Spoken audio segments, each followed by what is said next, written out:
Good morning. This is the JP Dinnell podcast, episode 63. I am JP Dinnell, and always I have Lucas with me. Today, we also have the pleasure of having one of my close buddies on the podcast. He is a former radio recon Marine. I don't have to learn about that. A third-degree Jiu-Jitsu black belt under Formiga, a pursuit brother, and just an all-around badass human who I'm honored, like I said, to call a friend, who's also a coach to myself, a coach to Aiden and the girls, who has, spent some time hanging out at the house with the family as we've just been able to grow our friendship. Because of ministry and jiu-jitsu, we go to Milestone Church together, and I can say that he is one of those guys like Lucas and a lot of the other guests I've had on here. My life is better, and my family's life is better because of him and the friendship we have and just the way he lives his life. So I'm looking forward to learning a little bit more about the mindset that you have. Brent, what's up, buddy? I'm good. How you doing, man? Man, I'm good. Lucas, what's up, man? I'm trying to see whether or not Brent accepted my friend request.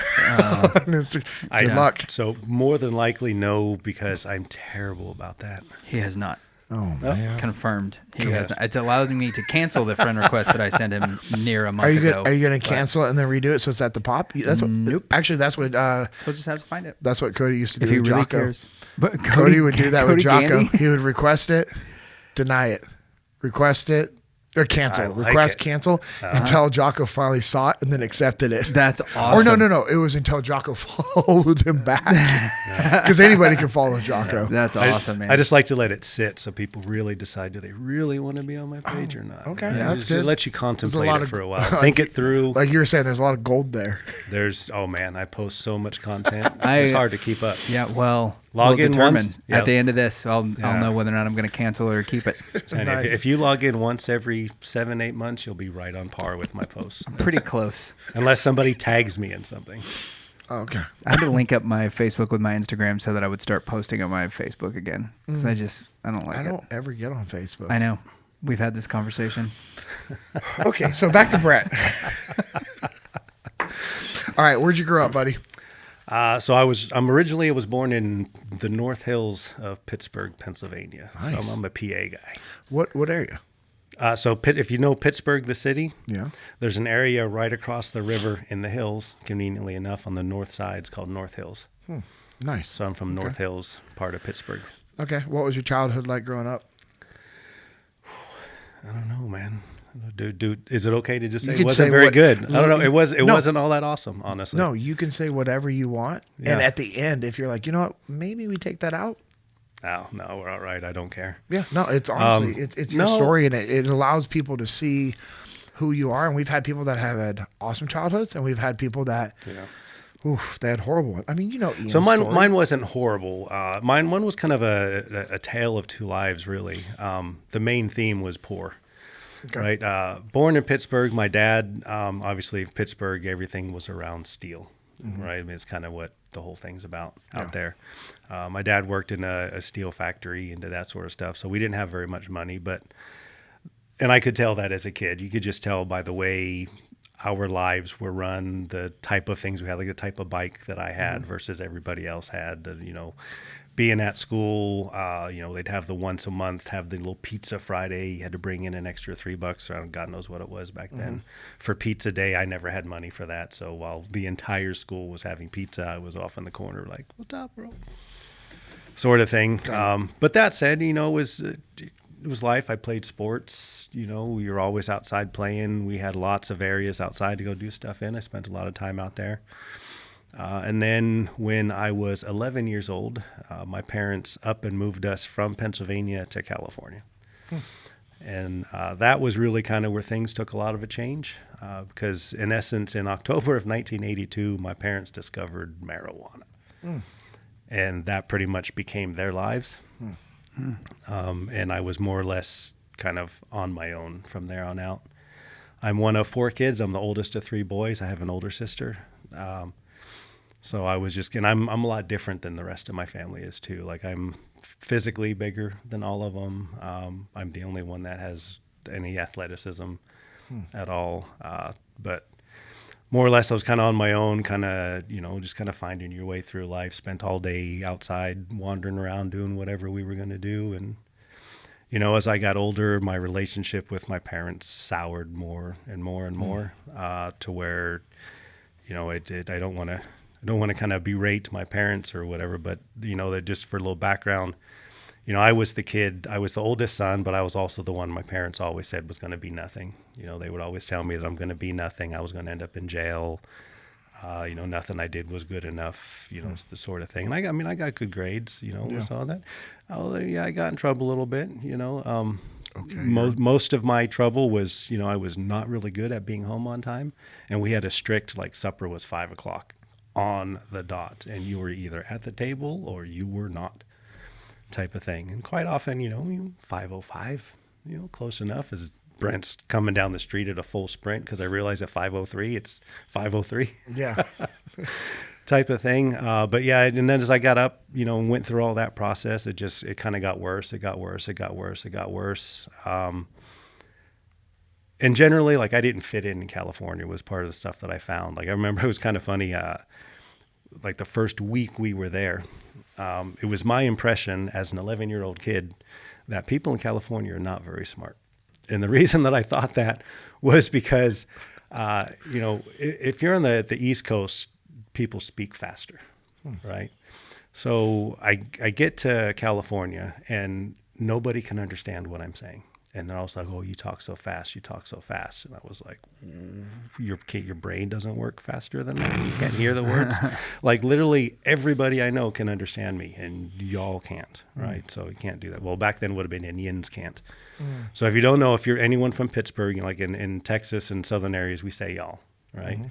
Pittsburgh gets yins, right? That's why you hear them referred to as yinsers, people from Pittsburgh. If you ever hear someone say yins, as in y'all, right out the back they're from Pittsburgh. Yep, Ewans. Yep. Yeah. Yep. So little things like that people didn't understand. And then the other thing that I thought was kind of crazy was, when I moved from Pennsylvania, I was, as far as school, I was just the same as everybody else. I get to California, bro, and I'm 2 years ahead. All of a sudden I show up to class and ooh, you need to go to the gifted and talented room. And I was like, why? Is everybody else dumb? So that was kind of that stuff, right? So California never really sat well with me. Yeah, I'm nothing. What county were you in? Remember the conversation about tact? No, this is amazing. Freaking awesome. Yeah. What county were you in? What area? That was Contra Costa County. So the eastern San Francisco Bay Area. Oh, okay. Well, interesting. Yeah. So, generally speaking, but that was all right. It was eventually you kind of worked your way into. I was always in the advanced classes, which was fine because I met other people. Obviously, were in the same classes as me. Cool. That was really nice because through that group of friends we had, literally in high school, I played basically you name the sport, I played it. Not because I had those interests, but because I had a big athletic, smart friend group, and one person in the group was like, "Hey, let's join a chess club." Okay, we're joining chess club. Cool. All right, or someone say, "Hey, let's join the ski club." Doing that. Oh, hey, let's go play soccer. Okay, let's go wrestle. Okay, let's go play baseball. Okay. My whole thing was football. Football was my thing. Yeah. So nothing took place of football. Outside of that, what are we doing? How many years did you play football? Oh, dude, I've played football my entire life. I played football from the time I was, with a short break while I was in the Marine Corps. Probably from the time I was 11 years old up until 36. Wow. That's legit. So what position did you play? I'm strong safety. Okay. Well, as I got older, I got strong safety. I used to be a little kid. In high school, I was 125 pounds. Wow. There really wasn't much to me. Yeah, you're pretty tall too. How Yeah, tall are you? I'm 6 foot. Yeah, I was tall and skinny. So even through high school, I guess I could say I blossomed a little bit later. Yeah. In life, and I played in high school. It was a little bit rough. I played cornerback, a little bit of safety. I didn't quite have the physicality necessary to be all that great, but I loved it and I don't care. And I'm kind of one of those guys where taking a beating, or, losing in whatever doesn't impact me negatively.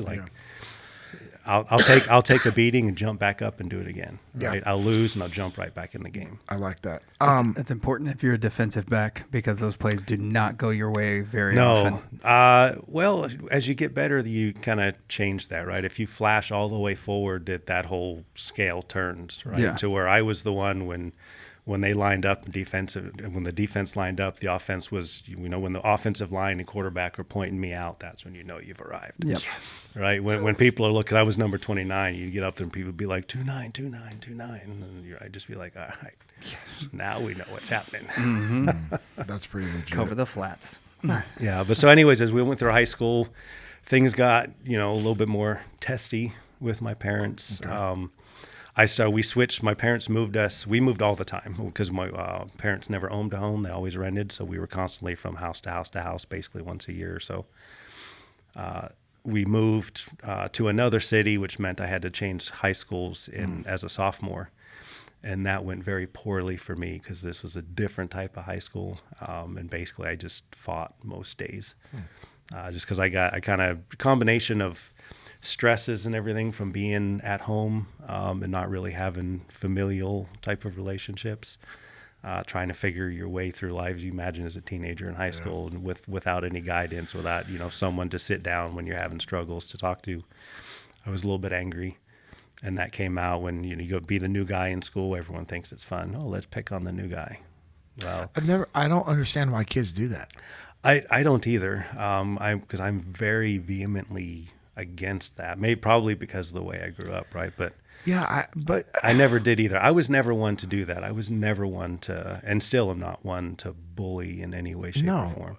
Not at all. Maybe it's because that's what I was taught from my parents. Like, you always stand up for people that need to be, that help. And I've just never understood like the mindset of people that like pick on people just because they're new to a school. Like, what? I don't. Yeah. Well, so what type of an insecurity is going on there? That's what I want to know. Like, what's going on that causes them? Like, that's their counter. Other than the fact that generally speaking, boys are stupid.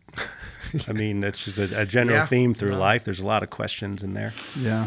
But the comical part of it is they thought it was funny to pick on me until one day I was getting picked on by the guy sitting behind me. And if in that school they had those desks that were like the desk combined with the chair. Oh yeah. Yeah. I stood up, turned around, I grabbed the desk and flipped it with him in it. And awesome. At that point it was on. I had to fight him that day, and then every day after that I had to fight his friends because you get in a fight with one guy, if they don't beat you up, the next guy has to, and then the next guy has to try. So it just got into this scenario where I was just fighting all the time to the point where you're on a first name basis with the vice principal. He periodically, if you hadn't been sent in there for something, I'd just get pulled out of class for no reason and just pulled in, and he'd just be like, so what's going on? I'd be like, I didn't do anything. He's like, yeah, why? What are you planning? Shoot. So anyways, that happened for a while. And then obviously because of that, I had to have regular sessions with the school counselor. And then that evolved into, they kind of found out about home life stuff. And what it ended up happening was I got legally emancipated from my parents at 17 because they refused to sign or take care of anything in terms of school, right? So as you can imagine, you need parental signatures for various things, whether you're sick or whatever Field it is, or trips field or trip, whatever, anything. They refused to do anything. So it became problematic, and the counselor started that process for me, and through the school, I got to be where I was legally responsible for myself. So I could sign my own absences, my own slips, whatever. Like I was 100% like Brent's in charge. What changed for you when that happened? What type of a mindset shift? Actually, I fought less at that point. Now, and to that point, I also had a friend of mine's dad became a bit of a mentor for me. So I spent a lot of time talking to him. And honestly, when that happened, my mind started to shift a little bit to where instead of just, basically crashing your way through life, it became, I got to be responsible. Like I have to have a plan. I have to know how to handle these things. I have to know where I'm going. I have to know what's happening. It's crazy, that little shift of responsibility of them saying, hey, you are legally divorced or separated from your parents. All those responsibilities are on you. So now you had ownership over these things, and you're like, oh, it changed the way you thought. Very much so. Because ironically, right, your initial thought is like, oh, if I can sign out my absences or whatever, I'm just going to be gone all the time. Heck yeah. It was actually the opposite. Like my senior year, I think I had to take like 3 or 4 classes. So I had a couple of classes were just free. I could have just picked whatever I want. Well, you know what this genius decides to do? I took calculus and physics. That's actually pretty cool. Right. So it was like, I went the exact opposite route because part of that too, again, I hate to, that's why I say I don't really like to talk too much about like the negative aspects of life. Mm. But the other side of that coin is, in my purview of life, when you have a crappy childhood or crappy anything, right, whatever happens to you, you have a moment of choice, right, where you can become a victim or you can be unstoppable, right? I remember having that discussion with myself when I was young and that stuff was going on and all the things my parents said. I could have decided to be a drug addict. I could have been, just a troublemaker and do whatever. But every time someone told me that I couldn't do something, and i.e. like my parents or anybody else, I shrugged my shoulders and I said, you don't think so? Watch this. Yeah. Right. And I just decided, like, at that point, I was like, you know what? I will not be stopped. There is nothing that is going to stop me. I don't care what it takes. I will not fail. At what point did you decide, was it in your senior year or after you graduated, to go into the Marine Corps? I actually signed up for the Marine Corps as a junior in high school. Okay, that's right after the whole emancipation thing happened, which it's kind of funny. So my dad was a Marine, but that wasn't really. He never really talked about it. Right, there are 2 things my parents never talked to me about was like college or military. They never had those conversations with me at all. But so growing up, I always wanted to be a fighter pilot. That was like my jam, right? And then you think back to the 80s and then, Top Gun came out. Oh, boy, I was in, man. That's a pretty good documentary. I was, I was in. I was sold. But then what happened was I was a junior in high school, and I was like, it's time to set this plan in place, right? We got to figure this stuff out. Well, I found out you have to have 20/20 vision. Well, I had an astigmatism. I had glasses. And you think about this timeline, this was, late 80s. There was no laser eye surgery to cure it. Like, you couldn't even wear you had to have 20/20 vision, right, in order to fly. So that kind of crushed my dreams of being a fighter pilot. So then at that point I decided, I'm going to be a Marine then. Watch this. That's so awesome. And the purpose of your job, because you wanted to be able to do what as a Marine? Oh, so when I signed up for the Marine Corps, I love this. I signed up as a Hawk missile systems operator because the way my mind was that, which is an anti-aircraft missile, for those who don't know. It was a manually operated anti-aircraft missile because I thought, what, if I can't be a fighter pilot, I'm going to kill every one of them. Every enemy. That'll show them. But how awesome is that? It's like, all right, you want to be a fighter pilot so that you can go, do awesome stuff, but also get in dogfights and kill other fighter pilots. Like, all right, well, cool. If I can't do that, then I'm going to, hey, one team, one fight mentality in the military. Like, if I can't go fly, this is how I can also do it. That was absolutely it. I always dreamed of dogfighting. That was the big thing I wanted, man. I just wanted to dogfight. I just wanted to be in the air and just it go nuts. And then when that got taken off the table, I was like, well, if I can't do it, nobody's going to do it. I'm just going to sit down here, and every one of y'all with 20/20 vision that wants to come up, I'm going to cost your country millions of dollars. Yes. Every time you fly near Brent. That's right, man. Yep, there's 120 mil. There's 120 mil. Yeah. Or whatever the cost is. But ironically, and actually so my path took a different course, kind of not really by choice. It just kind of happened that way. But it actually worked out well because that system was actually shut down like early on in my, so I would have been left without a job. So I would have been in the Marine Corps with no job, which for anyone that's in the Marine Corps knows that's bad. Yeah, that's not. That does not it's like equate. Being undesignated in the Navy on a ship. We don't want that. Not because you know where you're going. Yep. So what? what was your path into the military? What was it like leaving for boot camp? What was boot camp like for you? Leaving was fine for me because, again, my mentality was always like, I'm not one to question things. Like, that's where we got to go. That's where I'm going, right? Mm-hmm. That was always is at that point, and as when I was young like that.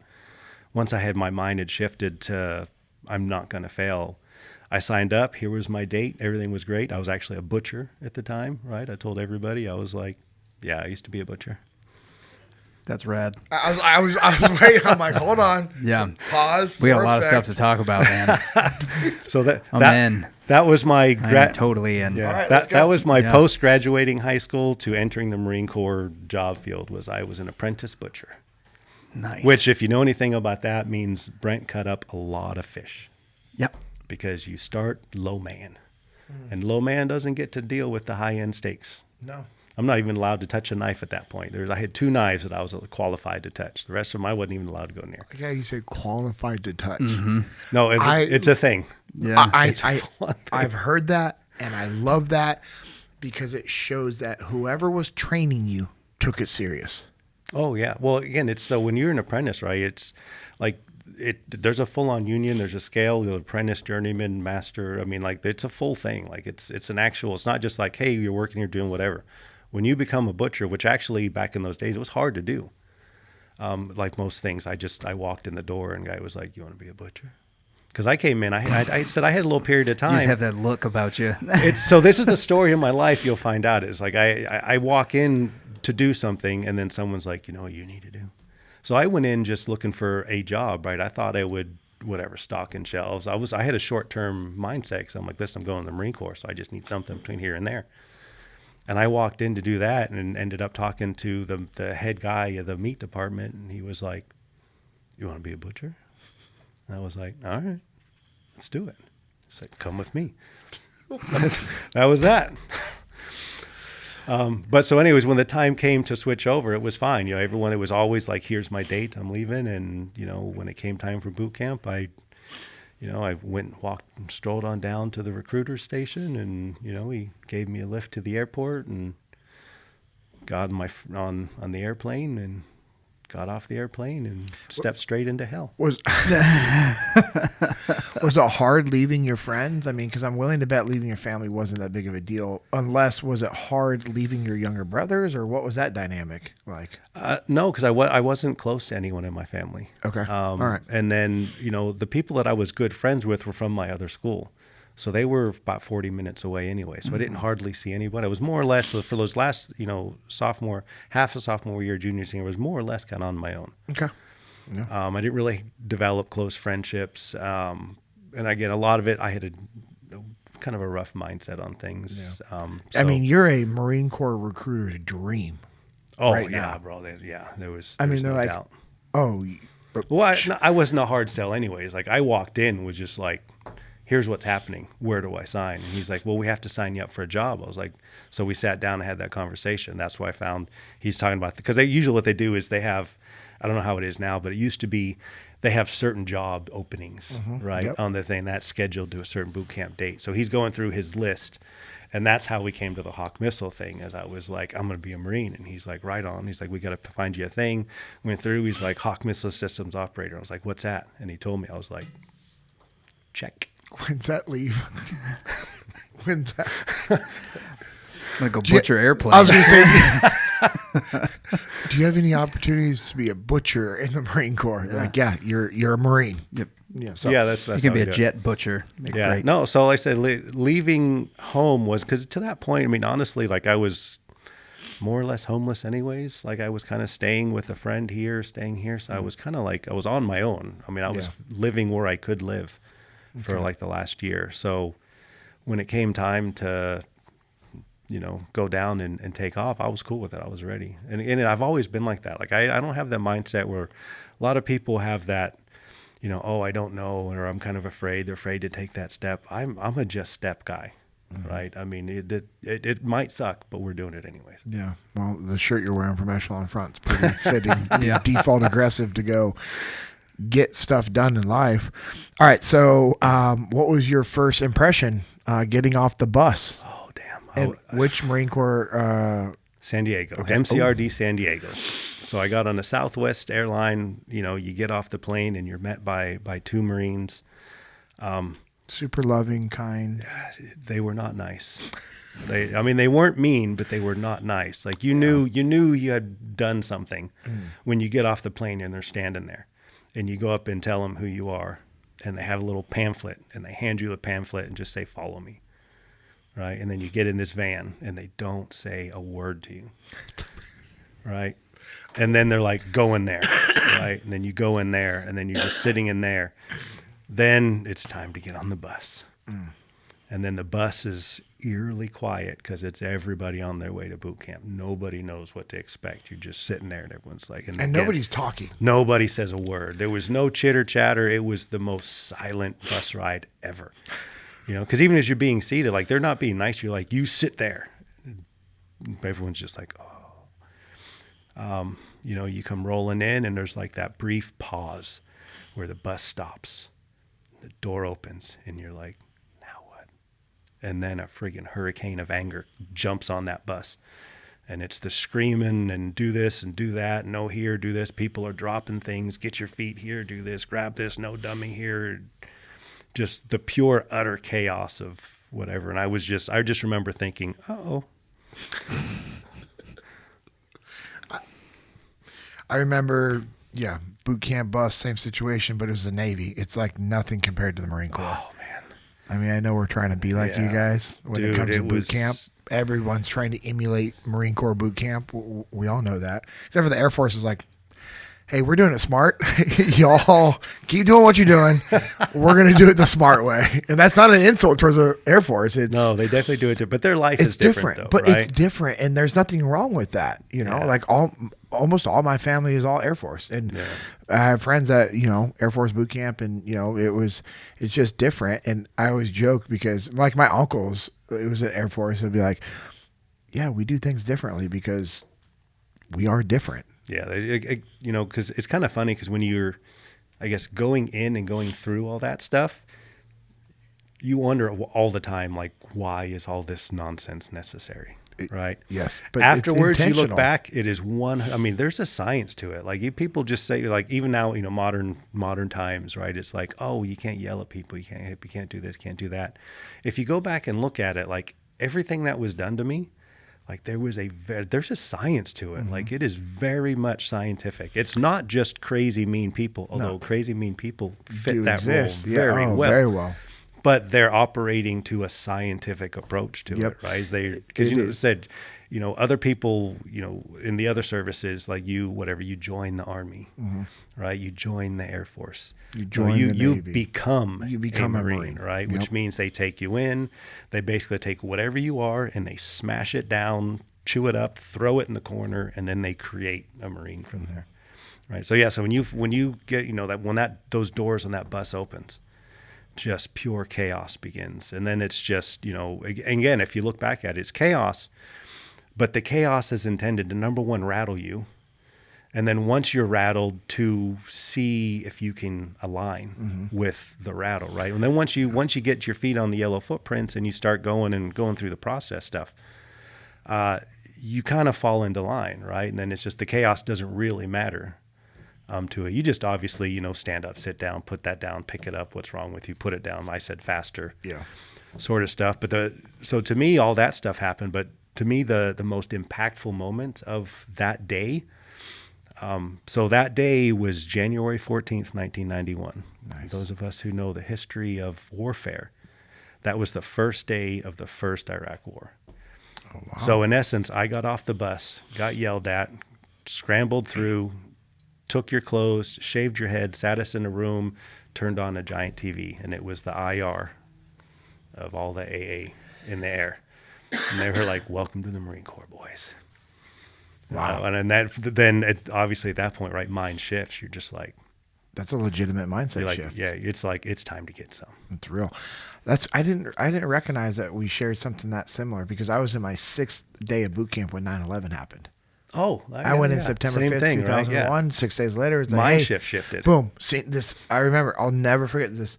Senior chief walks in, and you could tell there was like, it was not like here to mess with you. Yeah. You could tell there's just a difference, and I hear it in his voice and his posture.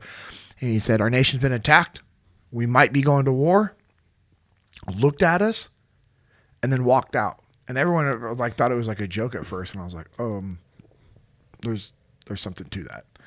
And then we quickly realized that was true. So they're sitting you down, and they're like, "Hey, welcome to Marine Corps boot camp." Yeah, I mean, you were there like maybe in an hour or two. Who knows? Time blurs. So like I said, it was literally a process of getting off the bus, getting on the yellow footprints, starting to file through where they're taking all your clothes off, throwing a bunch of clothes at you, get dressed, get in the other room, shave your head, go into the next room, and you go in. It was a big like auditorium with these big screens in the middle, and they brought us in, and it was just the lights were dark, filed you in, sat you down A to B, and then boom, on came the TVs with the AA on IR, and they were just like, they let that play for a minute, and then they turned it off, and then, your basic Marine Corps inspirational speech came out where it's like, we're at war. This is what Marines do. Jeez. This is what we're doing. And that would have been Desert Storm, right in 91? Yes, yeah, the very first one, first one. Yeah. Now, the irony is, if you remember that was 100 days, right? Marine Corps boot camp's 120 days. Oh. So, yeah, exactly, right? That's on day 101. That was kind of what we thought. Because, again, I'm at the very end of boot camp, right? You're like 2 weeks, right? And the whole time it's just like every I'm going straight there. I'm going dude, straight every there. I'm day. going straight there. Well, that was in every day. That's what they're telling you, right? Yeah. Every day they're just like we're getting out of here, and you're going straight to war, right? You're going to get some. But that changes the way you think about everything. Yeah. How much more serious did you take your training? Oh, well, I guess take it serious anyways. But yeah, that's not fair for me to ask that question because you're already taking it serious. But let me ask you a question. If you could kind of step back from that, do you think you took it a little more serious than if it would have just been I did, regular? 100%. Okay. Yeah, I mean, as crazy as this is, like I was fired up. Right. It was because, again, if you look at timelines, like nothing had happened since Grenada was the last thing. There was the bombing in Beirut in the 80s, which was, whatever. But like there hadn't been like war in a long time. So when that happened, it was just like I was like, yeah, baby, it's time. Like we're going to do it. So my general personality, especially at that time, was, I'm in it all the way, or there's no point at all for me. Right. So I was in it all the way, like even to that point, like, so yes, like the rest of boot camp, what was boot camp like? Like I graduated as the honor man in my platoon in boot camp, which started with, you go into the mindset, everyone's telling you, you know what, you don't want to be first, you don't want to be last, like you want to be middle ground. No. You want to be gray where people don't know your name, but you're there. And that was the advice I took going in. Be the gray man. Exactly. Right. It was like, you don't want to, so I was nobody. I'm like on the one row halfway down, and we were doing rifle drill, right? And in Marine Corps, like when you're doing rifle drill stuff, like the snap of the metal and the slings and stuff is important. So when you bring that thing up from like order arms, you're like you snap that thing, right? Bam. Well, we were doing it, and I had snapped it so hard I cut my hand, right? So I'm standing there with my thing. I got blood dripping down my arm. Right, and the DI comes by, and he like stops and looks at that, right, and he pauses for a second, squares up with me, and then he has us go all the way back down. He has me do it again, bam, and then back down, then up. Did it like 3 times, and then he was like, he grabs my hand, looks at the blood, calls the platoon leader for my platoon. He was like, "What platoon are you in?" And I told him, and he calls the platoon leader, and he was like, "Grab your shit, put it here." He's like, "You are now second platoon leader." Right.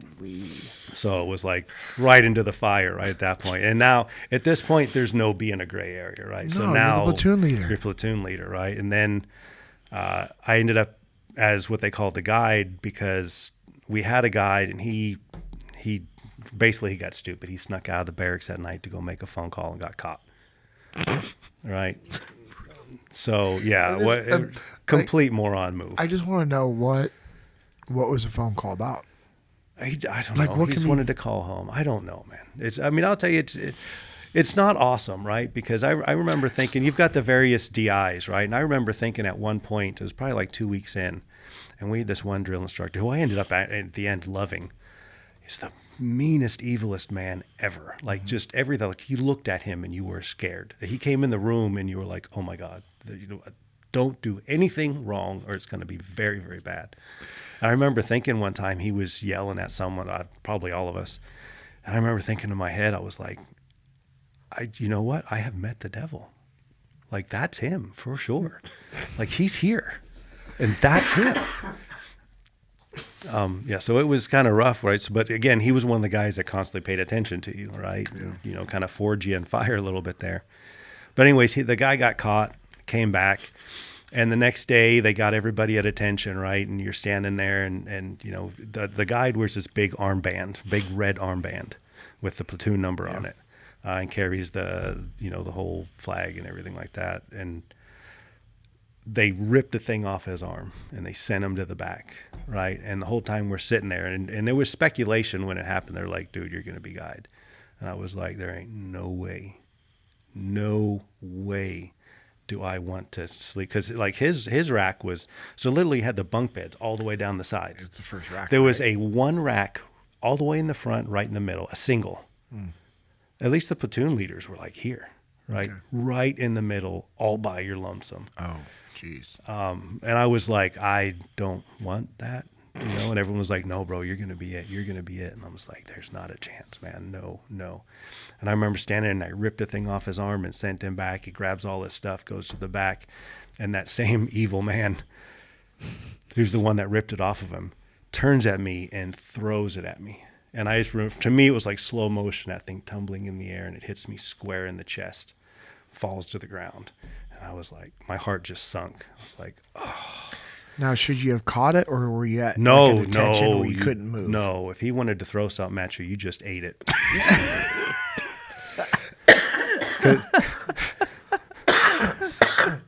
Because again, timelines. That's pretty amazing. Because again, timelines, right? So I was at the end of the area where it was still okay to hurt you. Oh. It was okay to hurt your feelings. And it was okay to physically manhandle you. So you got stuff thrown at you all the time, right? That's how the NCCs do it. That's how we do our boot camps. Yeah. I mean, they would do things like if they're yelling at you. I'm not going to be able to stop him when he attacks you. I'm just putting this out, Lucas. That's all right. Okay. Where they would yell at you, but what they would do is always had their cover down. Yep. Well, they would put the brim on the bridge of your nose, and they'd lean into you, and they would do this. So as you're getting yelled at, it was cutting a hole in the bridge of your nose. Man. And they'd scream at you, and you just have to stand there. If they threw something at you, you just had to eat. If they threw somebody into you, you just had to eat them. So when he threw the thing, I'm just standing at it. And first off, you're 1,000-yard staring, right? You're there and facing this way. This is happening to the left. And the whole time I'm just like, not me, not me, not me, not me, not me, not me. And then I see it out of the corner of my eye tumbling, and I was like, oh, God. And then, boom, hit me in the center of the chest. Put that on. Grab all your crap. Put it here. You're the new guide. And I was like, oh. You didn't say, did you miss, sir? You didn't try that one. What's that? You said you didn't ask him if he missed. No, I had. It was for the guy beside you. I can tell you, I never at any point had any questions. Whoops. Yeah, it was. But so, anyways, I was graduated up to the guide, which is, God, the absolute most awful position in boot camp to be, because you're responsible for everybody. So anytime anybody messes up, they have to pay, and so does the guide. Yeah. In fact, sometimes you'd pay for it because they couldn't. Yeah. There was a time I literally got left in this corner to do push-ups for about 3 hours. I was literally laying there in the pool of sweat, and to where I couldn't even, when they finally, because he forgot about me is what happened. When he finally is like, oh, get up and go back, because we were actually cleaning weapons that day. We were at the range, and I needed help. I couldn't get off the ground. I was face down because I had tried so hard to do so many push-ups. I had literally nothing left. That's incredible. Just facing the ground, and he was like, get up, and I was just trying, and I couldn't. And he just snatched me and jerked me to my feet and told me to go clean my weapon. I'm sure that was awesome. Relief. Yeah. But so along that ways, right, it was, everywhere you went, so that big red beacon of please screw with me. If there was a drill instructor nearby and you were not with your drill instructor, which the guide gets sent to do stuff. Mm-hmm. So you were just get sent into, oh God, right? Yeah. You get sent out of the barracks. Hey, go here, grab this, do this. And you're just like, oh no, because there's going to be people out there. And I've got the giant red band on. So I got screwed with by every drill instructor present. And part of that attitude, like, again, so I to kind of shift it a little bit. Again, I went in as Hawk Missile Systems operator. I didn't exit boot camp as Hawk Missile Systems operator because I went into boot camp and, you take the ASVAB, and then you took some other aptitude tests, and I scored well. So then I got pulled in to a room the first time, and I got given more tests. And I was like, okay, cool. And I went back. And then I got called back in like a day or two later, and they were like, what's your planned MOS? And I was like, Hawk Missile Systems operator, sir. Right? And he was like, no, it isn't. Right? My bad. Yeah. I mean, And he's like, you're going to be an intel smart guy. And I was like, sorry, sir. Right. And then he sends me back away. Right. And I'm like, I don't know what the hell that was. Right. And then that's even worse, because then you get back and they're like, what was that about? And you're like, oh, sir, this recruit's MOS has been changed from Hawk Missile Systems operator to an intelligence operator. It's like, oh, you're a smart guy. Oh, right. you smarter than all of us? Yeah, You smarter so- than me? yeah, exactly, I don't know what right? to say right now. Right down that road, right? Just another thing, right? And then I got called back in for more testing. And then same thing came back in, right? You get called back into another room with other people. And then they're just like, what's your MOS? And I'm like, I don't know, honestly. I'm like, I just said I was going to be intelligent. So you're trying to, in Marine Corps recruit terminology, be like, this recruit is not sure. This recruit was told he was going to be in. Because you have to talk in third person. Yes, you don't have a name. Wow. You have no value. So there's no pronouns that apply to you. You are a recruit, so it's this recruit, if anything you talk about. You don't get those I issued would back love to you to until you graduate from boot camp, correct? Yeah, when you graduate boot camp, you become Marine. Until then, you are a recruit. And at that point, that's it's this Marine, correct? Like if you're checking into a new unit, or no? No, at that Or point, no, at they that hey point, you Marine. They use Marine when Yeah. they're talking to you. Yeah. But I could go in and say like I was sent here. Yeah. Once you become a Marine, you're a Marine. Okay, that's Up right. until that point, you're a That was a recruit. stupid Yeah. statement on my behalf. That's a lot like talking to my 2-year-old. He doesn't get pronouns yet. Yeah. See. Yeah. He's like this 2-year-old would like to use. Yeah. So I got Pretty called. much, yeah. Yeah. So I got called it. into I that can't wait for meeting. the YouTube comments on this little section right here. Yeah. We've opened the door. So. Yeah, there it is. it. Cool. So I got called in again, right? And I go through that kind of spiel, fumbling my way through, and then the guy's like, "No, you're not." I'm like, "What now, bro?"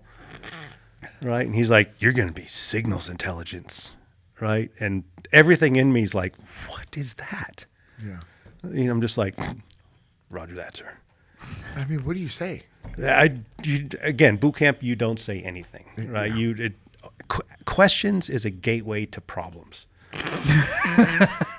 You do as you are told, right? But again, I'm wandering through boot camp thinking, all this stuff's going on with war, and you go into war, and I don't even know what I'm going to be at this point. Like I went from I'm going to shoot down all these pretty boys to like I don't even know what it is that I do, right? And then you go back, and again, it's the same conversation. What was that about, right? You're just like, oh, this recruit was told that he's going to be in signals intelligence. Like, well, what the hell is that? I'm like, I don't know.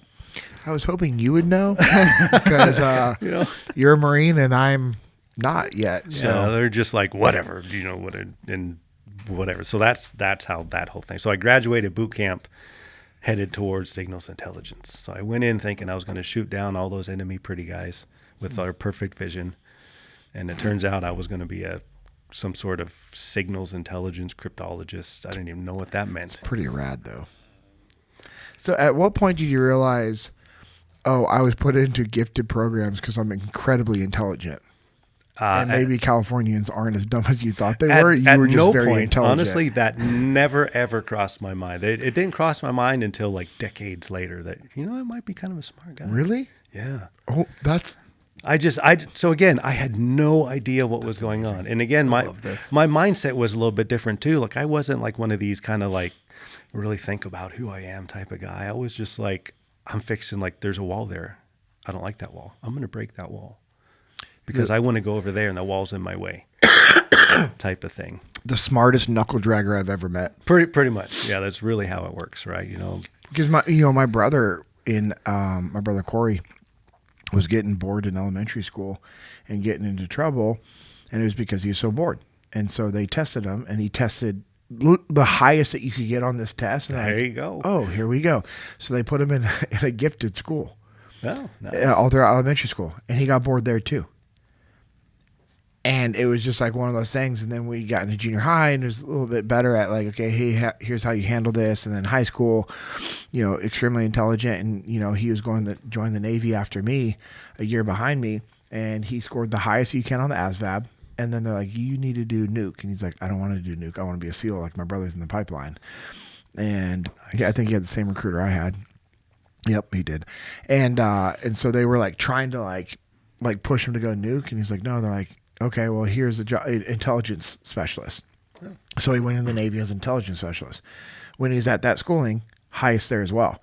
And so it was like one of those things where I'm like, dude, you're so smart. I do not like you. And my sister's the same way, being a surgeon now. And I'm like, well, one of us is not like the others. But it's all about balance, right? Yeah, I balance out I round out that curve. So you didn't recognize it at any time in your military career, like, oh, I was in these special classes because I was very intelligent. Because again, you think about conceptually, right? So like even in school, like when I was put in these advanced classes, well, there were other people in my classes.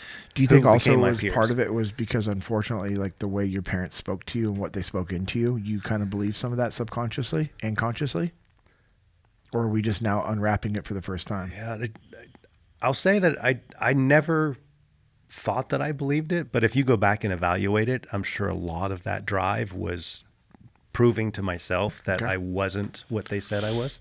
Yeah. But no, I mean, all those things, because again, every time I got put in something, I was surrounded by other people of the same caliber, right? So you're like, you never really, I felt like I was just, wherever I was the average guy there as I went through it all.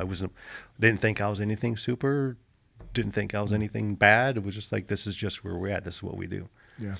I remember I was in A school or Buds at this time. My sister graduated high school early because she was smart, done with it and bored. And my mom had to she didn't take physics and calculus as electives for no reason. But my mom had to drive her to her college place to make an exam. Oh. I'm like, dude, I'm in like the military. I'm like, I'm going to carry a machine gun. All right. So you get done with boot camp. Then you go to every Marine goes to, or at least used to go to what they called MCT, Marine Combat Training. Because again, every Marine's a rifleman, right? So your pipeline for everybody is boot camp, MCT, then you go to your whatever school it is. Nice. And that's also in San Diego. Cool. So went down there for that again. You're off for a week and then back at MCT, finish MCT. And I went to San Angelo at the Air Force down there, Air Force Base. Like West Texas, San Angelo? What's the name of that Air Force Base down? I can't remember. Whatever it is, it's in San Angelo. There's a big Air Force Base down there. There's when the summer I was a Boy Scout, we went there. And we got to check out the B-1 bombers. Oh, yeah. And they did not inform the guards that we were supposed to, or that we were allowed to check out the B-1 bombers. So we're just like, out there hanging I'm out. all of like 13. And I'm looking at the underside of this thing, and I was like, this is so cool. And then we start getting yelled at, and all of us hit the deck because these two guys with machine guns come over to us. And our guide, who was like 2 planes over, is like, whoa, whoa, whoa, whoa, whoa. That's awesome. Whoa. They're supposed to be there. And so in retaliation, I burnt down my Boy Scout Troop Master's tent the next night. So I was like, you got a gun pulled on me. Yeah. Did you really? Yeah, for sure. Yeah. This is not like a joke. This is not a joke. That was the one summer I was in the Boy Scouts, and then not anymore. Goodfellow Air Force Hold Base. on. You burned down his tent? Dude, I got a machine gun pulled on me. Yeah. Hey, fair is fair, man. Yeah. Fair is fair. That was it. Did you say Goodfellow Goodfellow, yeah, Goodfellow Air Force Base. Yeah. I thought you were saying that was a Goodfellow Goodfellas moment, yeah. like mafia stuff. And I'm like, No, a Goodfellow Air Force Base, what it's called. And so first off, vastly different than any Marine Corps anything, right? Like we were literally like our rooms, like we had like this hotel. It was fabulous. Yeah.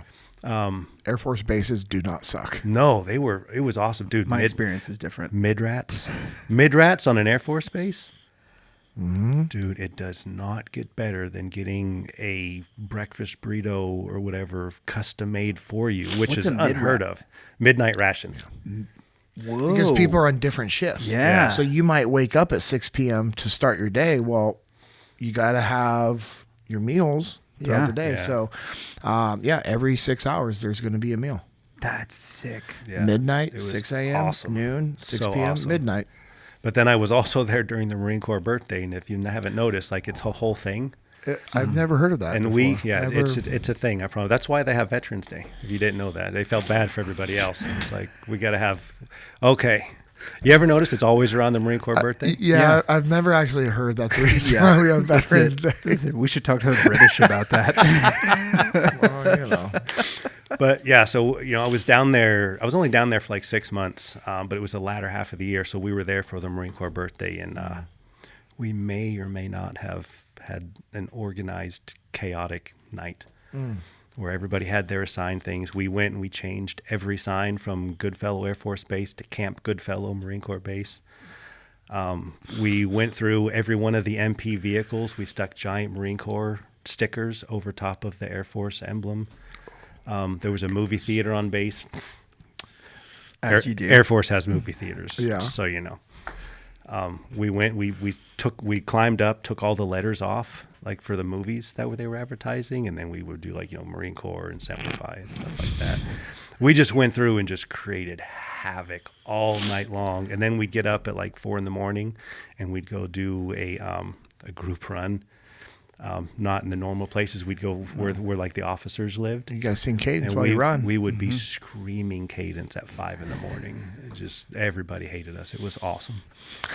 The whole building relationships thing Yeah. wasn't, at the forefront of the mind. Well- But here's the thing. That's what, you and I have talked about it as you learn, just in life and business and leadership and, what we do at Echelon Front. That's why we actually tell people you have to teach your people to build relationships. Yeah. Because that was a very common mindset in the military was we're the best, screw everybody else. I mean, some of the cadences, which we can't obviously say on this, or we'd have to change our rating about what is said towards the other branches in boot camp that's just part of it. And then as you mature along with your journey in the military, you realize like, Maybe some of us didn't. yeah, well, Some of us just decided we were going to destroy everything that we could. But there's a lot to take from Yeah. that as well. You and I Yeah. have talked about. Oh, It's yeah. like, hey, No. young and or like different, and there's also different there's different forms of leadership, and Yes. there are, which I know we'll dive into. yeah. more, Because but- I'll say this without getting too far ahead. Like we can do whatever we want. when I reflect back on those days, while those days in and of themselves were honestly fairly chaotic, especially the recon aspect of things, incredibly formative, right? When I go back to the essence of how I became who I am and the good aspects of that, it was those days, it was those experiences. Because even then, like even if you're looking evaluating us completely vandalizing an entire Air Force base. We were stealing golf carts and putting them on the far end of the flight line. I mean, we were doing all kinds of stupid stuff, but we were very organized. We had a leadership structure. We were delegating authority. There was a lot of stuff actually was happening. While yes, on the surface it was but underneath it all, there's some really good things happening, which at the time you don't realize it. But again, you think back and you're like, you know what? I got put in charge of that, right? I organized these guys and I did this and I had to think about these things. Like it put you in that position to do that, which, if I look back, I kind of honestly think I think that's why the Marine Corps condoned those sort of things, because no one told us not to do it. In fact, senior Marine Corps leadership was like more or less telling you, so historically this has happened, but it's not happening tonight, right? Nobody's going to do anything tonight, right? Right? You're just like, no, sir. I think we should go do something, Lucas. I feel like we're being told to do the opposite of what's happening and coming from this guy's mouth. We just nod. For those that were not on the YouTube version of this, like I'm nodding, right, the whole time. Yeah. It's just like nodding your head up and down, like it's happening, but I'm saying we're not happening. That's funny. Yeah, but I guess just to jump back into it here, so that was actually where my journey into Recon began. Okay, cool. So we were at Goodfellow, and that's a cryptology course, right, where you're learning cryptology. Super exciting, fun stuff. So if anybody does not know what cryptology is, can you give a general overview? Cryptology is like, tell them to go to Google. Well, Google it, because I'm going to do a terrible job. I'll do the knuckle dragger version of it. But Gotcha. It's basically code breaking, listening into conversations and discerning what's happening, how to find conversations, how to find codes, it's incredible stuff. It's kind of, it was kind of cool from the perspective, like I got to actually listen to audio and watch video of all kinds of really cool engagements and stuff, right? Like you would hear like the in pilot conversation, pilots to each other.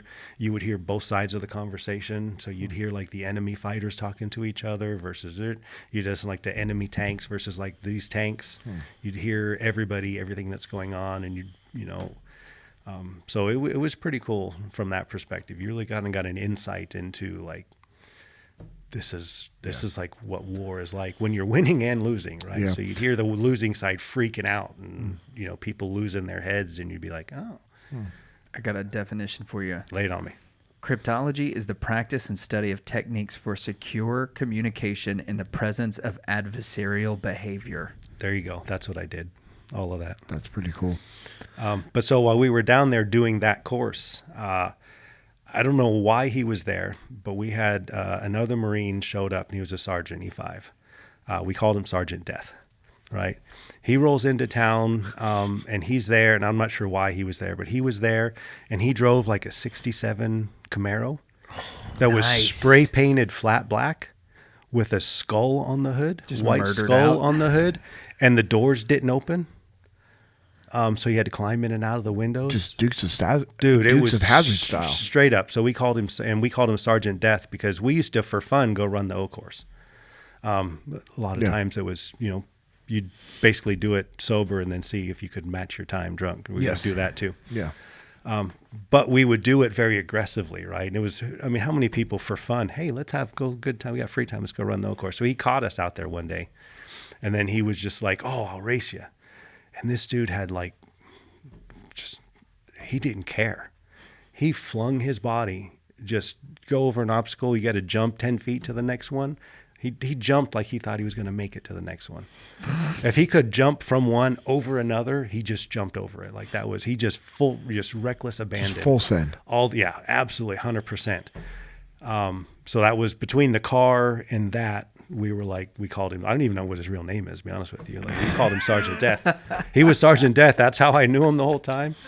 But so what had happened was he had identified a couple of us, apparently, that he thought like we had the same general mentality, and for obvious reasons, because we were the dumb ones doing the stuff with him. It's amazing. So what had happened was, when you get to the end of that, they start asking you, because again, at this point now I'm a signals intelligence guy, whatever that is. Yeah, fancy. So we're there, you get to the end of that course, and now you're going to go on to your next course, which is, like I learned Arabic language. Went to Defense Language Institute and learned Arabic. And you're pretty dang good at learning languages, huh? I know you're not going to want to answer that, but... No. You don't think so? What was your scoring again?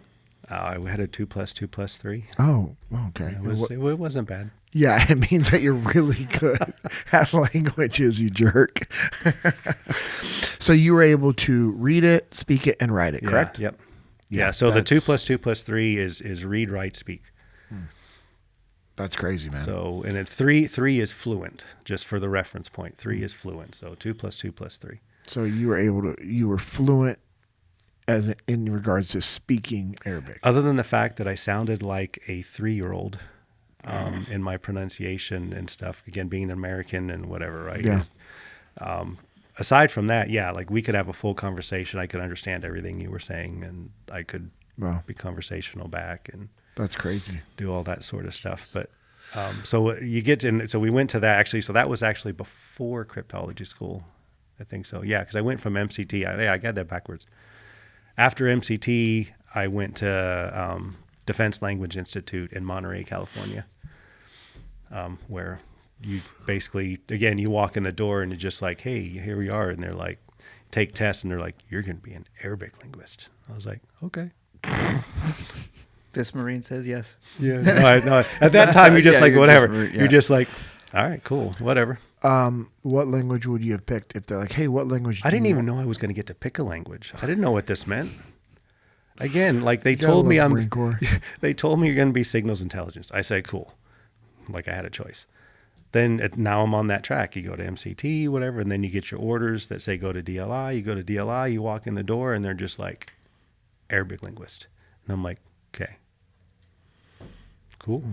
Now, again, at the time, right, I was kind of like, the other side of me, I was like, right on. Oh, yeah. I was like, because that was where the theaters were, right? We had that war, and things were still kind of a little spicy here and there, right? I was like, all right, this is cool. And your background is Italian? Yeah, I'm Sicilian. Sicilian? Yeah, my family's from Palermo. Okay, nice.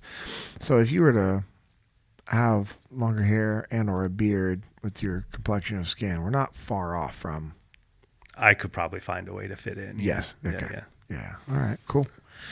All right. So, all right. What brings you to Radio Recon Marine World? All right. So the way that happened is we were down again in Goodfellow with Sergeant Death, and you get to the end of your course, and it's the guy's name. I don't know what to tell you. It's what, you got to talk to his mother. It's like the most Marine thing ever. Like Danny Ziem had a boss. He was Captain War. Nice. Yeah. Heck yes. Pretty rad name. You'd be like, will you adopt me? So Can I be Sergeant War? Sergeant War. But so you get to the end and they say, okay, here, typical Marine fashion, right? They're like, give us your top 3 choices for your duty stations, right? And in my mind, again, I was like, I didn't want to mess around, right? So I was like Lejeune all the way. So I'm like, can I put Lejeune down 3 times? And they were like, yeah, because here's your orders. I was like, awesome. Right. And then when I opened up my orders, again, now, quick little preface. At this time, I had no idea what recon was. I didn't even know it existed. I knew nothing about Navy SEALs. I didn't know anything about anything. I had never heard of any of this stuff. I knew of Green Berets because like Charles Bronson and stuff like that, right? You knew that happened. Come on, man. But outside of that, I knew nothing, right? I mean, because even then, like the Navy SEALs movie, that was after I was already in the Marine Corps. I didn't know anything about this stuff. Knew Another nothing. wonderful documentary. Yes. That's a good one. Factual. Real life stories in that one. But so I had no idea what this stuff was, right? And I'm sitting there and I get my orders and they're like, can I put Lejeune 3 times? They're like, yes, because they handed me my orders already. So I was like, great. Said Camp Lejeune. And it also told me very specifically. So typically when you go get your first deployment to the fleet, like you go to the front, you check in. You don't go like straight to anywhere. Like you check in like just at FMF, and then you spend a couple of weeks painting rocks before they decide to actually send you somewhere. And I got very explicit instructions. Here's the address. Here's the directions to get there. You go straight there. You talk to this man. Right? Which, again, I was like, all right. And at this point, no one had said, you're going recon. I just got, you're going to Lejeune, and you're going straight, bypass, straight to the gate, straight through the gate, straight to this guy, this office, talk to this man. So, drove up there, honestly, drove straight through on a dare. After like 23 and a half hour drive, you roll straight into the office that I was supposed to go. We went through, showed up, walked in this company office, right? And you go to the front desk, is sitting there, and you just like, what this time was I was probably like Lance Corporal or Corporal, whatever. It was like, reporting for duty, like you guys snap up, right? Walk up to the desk, hand your orders over, and like, oh, we've been waiting for you. And I'm just like, okay. That's not good. I wish I would have taken the day to rest in between. Yeah. Right. And then, they're just like, we'll have a seat. And then, the captain comes out, the company commander, not the company commander for Bravo Company comes out. Now, this is radio battalion, so let's frame that out first. So first off, radio battalion has nothing to do with radios, right? Radio battalion is signals intelligence, electronic warfare, all the stuff that Lucas defined, right? Has nothing to do with communications. There's other people who are communications. I hate the term, but it's radio battalion.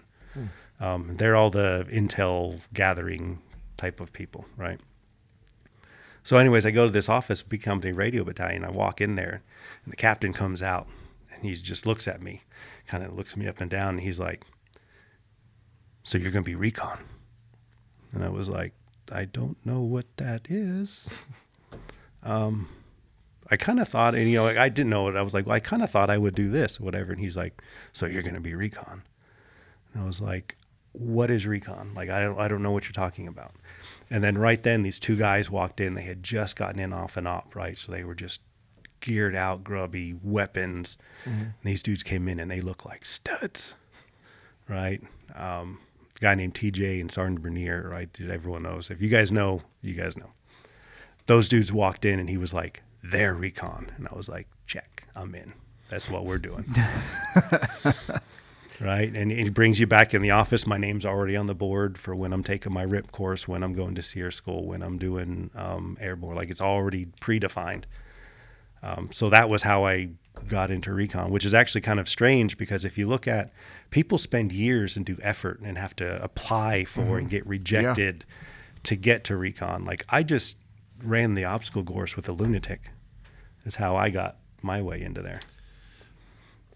Right, so it was me. Pull the thread on relationships right now if you want, because it sounds like somebody made a call. Right? Oh, he did. No, he absolutely did. That was how that happened. He called back and said, me and this other guy who ended up on my first team, he called ahead and said, "You want these two guys. These two guys are coming here." So that's how I got my orders before I even knew what was happening. That's rad. Think about how cool that is in regards to, that's how much this Marine cared about the Marine Corps and recon, that he's out prospecting, he's recruiting. Oh yeah, and he's calling and be like, "Hey, this guy needs to come here."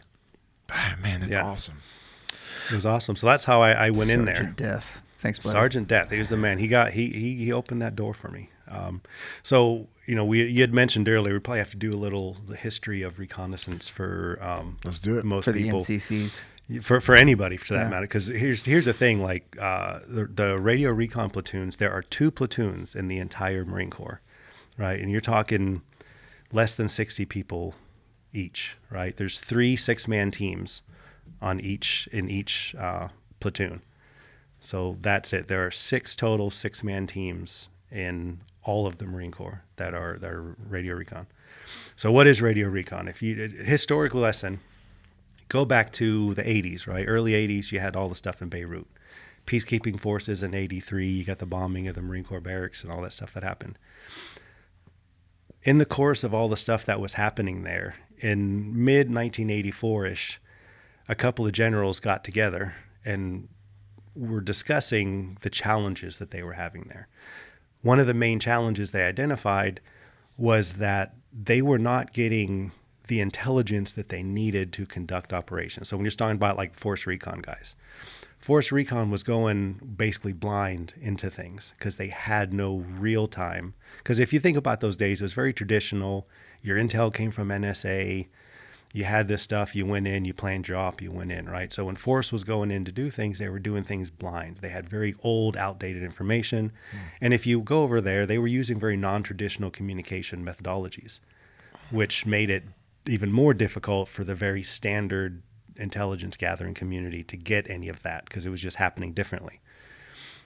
So they identified that this was a problem. So they came up with this idea and they were like, okay, we got like these radio battalion dudes, right, who were back over here. It was like, so the first experiment was they were like, you know what we're going to do? We're going to take a radio battalion dude and we're going to attach him to a force team and go do an op, see how that worked. Apparently it was miserable failure. I don't know the details behind it, but it was apparently a miserable failure to the point where they were just like, this might be a terrible idea. And they kind of left it for like 6 months or something like that. Well, at the end of 1984, there was a captain named Ernie Gillespie, legend in RRP, because he's in essence the beginning of it. he wrote this talking paper where basically he was putting out and said, so here's the deal. Instead of trying to do this, why don't we create this team of SIGINT guys who are recon trained and then go there? So that was how that experiment started. So in essence, they kind of kicked this program off. They went to Radio Battalion and they're like, hey, we need some of your guys. Radio Battalion was like, we're not giving up our best guys. Like, so we're going to send you all the malcontents, all the guys that are troublemakers, right? I mean, typical Marine Corps history, right? You know, Marine Corps was started in a bar, right? They walked in and like, hey, you guys look like you could kick somebody's butt. Why don't you come do this for us? That's the Marine Corps starts. So they took all these malcontents that they were like, well, we'll just get rid of these guys. And they sent them to Force Recon to go through the full, like, start from zero with RIP course and on through.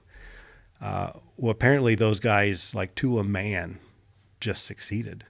And the Force guys were like, we tried to break them. We tried to make them quit, and they would not quit. So that first run through was successful, right? So now they had this element that they had gone through, and they were both SIGINT and also Force. And they found this is very successful. So what they started doing is they would deploy Force Recon elements with these guys. So now those guys were on the ground at that point in time with them, getting real-time intel, feeding it over to them so that even as you're en route to a target, you have real time of what's happening, who to expect, what's going to be there, made things much more successful. So then they were like, this is an awesome thing. Now the next challenge became what to do with them, right? They initially thought, well, we need to make these guys part of Force. The challenge with that came in that their specific job was different, right? The focus was different, right? Force guys did a lot of direct action stuff. SIGINT guys were trained in all the direct action stuff, but like their primary objective was not to be involved in that. Mm-hmm. Theirs was to do the recon thing. So if you look from an organizational structure perspective, it was a challenge, right? Because you had guys with different objectives. So how do you really work that out, right? Yeah. So what they decided to do is they said, okay, well, we're going to do this. We're going to spin up 2 platoons, one east, one west. One was in Hawaii and one was in Lejeune. And they said, we're going to spin up 3 teams on each one, 6-man teams. And then they're going to deploy in support of MARSOC ops, right? So when Force has to go do something, these guys are out floating around.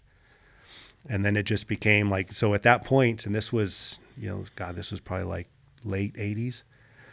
At that point now, if you think about everything that happened in those late 80s, you go through like all the military operations that happened, there was an RP team involved in that, in the background. They were deployed with everything.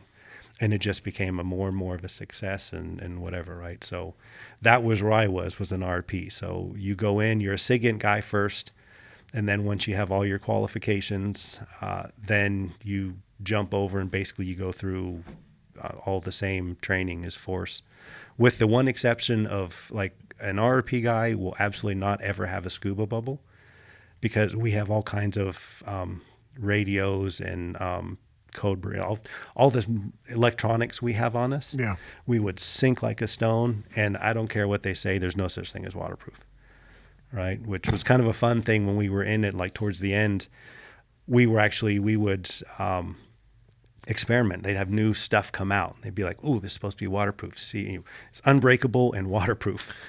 And challenge accepted. Exactly. Every Marine out there right now. Yeah. Oh, yeah. And we'd come back and it would just be a smashed up, watered down mess, and we'd dump it on the table and be like, yeah, that didn't work. But so that was where I was. So it was cool from the perspective of, you're extremely highly trained, right? I mean, like you go to the basics, you go to RIP course, which is the Recon Indoctrination program. Mm-hmm. You go to RIP course, which is basically a pre-qualifier to actually go to the recon courses. Airborne, SEER, and it used to be called Amphibious Reconnaissance School back then. Now it's called Basic Recon Course. Yeah. Army Airborne, correct? Yes. Yeah. Yep. We had some recon guys in my jump school class as well. Yeah. The guy was so old; he was 25. I was like, oh man, how do you ever make it? But he can what an rent, artifact. But he can rent a car, and we can go down to New Orleans for Mardi Gras. There it is. Yeah. Oof, that's bad. Yeah. So you went. So every one of us went Liberty through. Risk. Yeah. That's what I keep thinking. Yeah. Oh, a little bit. Yeah. think every weekend's a liberty risk, especially when you're anywhere near anything. In jump school with all your buds, classmates. Dude, I turned 21 the day before I graduated jump school. That was miserable. Because again, my birthday's August 4th. It was hot in Fort Benning, Georgia. I was going to say, bro, that had to have been miserable. It was terrible because, again, we're supposed to graduate August 5th. Everybody knew it was my birthday, including the instructors. So you can imagine what we did from the minute we got done on the 4th up until 30 minutes before formation the next morning. So I was standing out there just rip-roaring hammered, feeling terrible in the heat and humidity. And, you got to stand there for 5 hours. Yeah. Because, it was so miserable. Terrible, terrible, terrible idea. But yeah, so that's what radio recon is, right? So it's there's only the 2 platoons. One's in Kaneohe Bay, Hawaii, and the real ones, are in Lachune. And they deploy with every time if a MU goes out, they're there. If there's an op going on, there's recon guys around everywhere, right? They're always in the background. I hate the term radio battalion. I hate the term radio recon just because the name is. But I've seen some of the options that they had. None of them were good. So I guess what do you call the guys? I guess they're technically radio battalion, but not. They were technically recon, but not. I think it sounds cool. Just letting you know, from like an outside perspective. I always thought it was weird. Radio recon is pretty cool. Oh. And the way my brain puts it together, all those things that are part of the signet.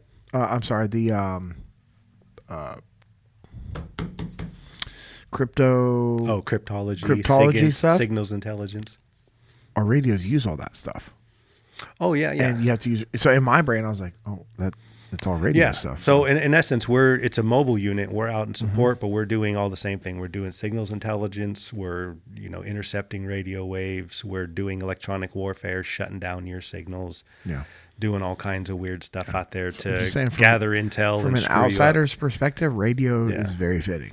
It was so. I'll say it sounds cool. Radio recon. It does sound pretty rad. Yeah, that is something that I feel like I would have been really interested in if I knew that was an option.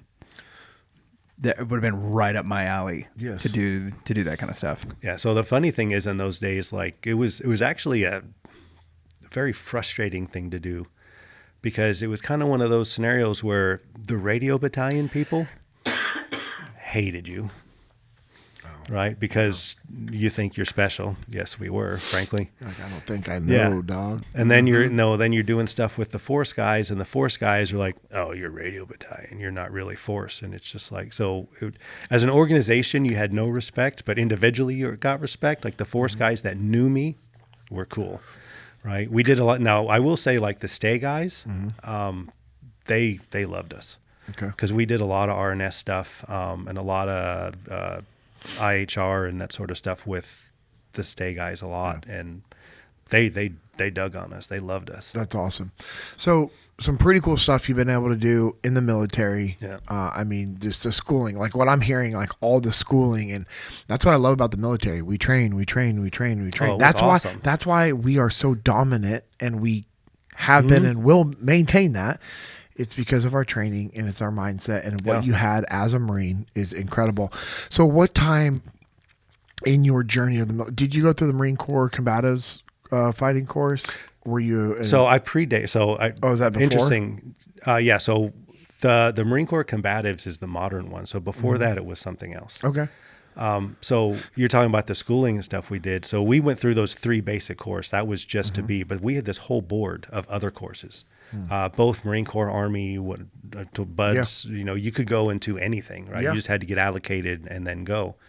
So everybody on the team had those 3 basics, but everybody on the team also has other courses, right? So that the 2 that primary ones that I had is I went through.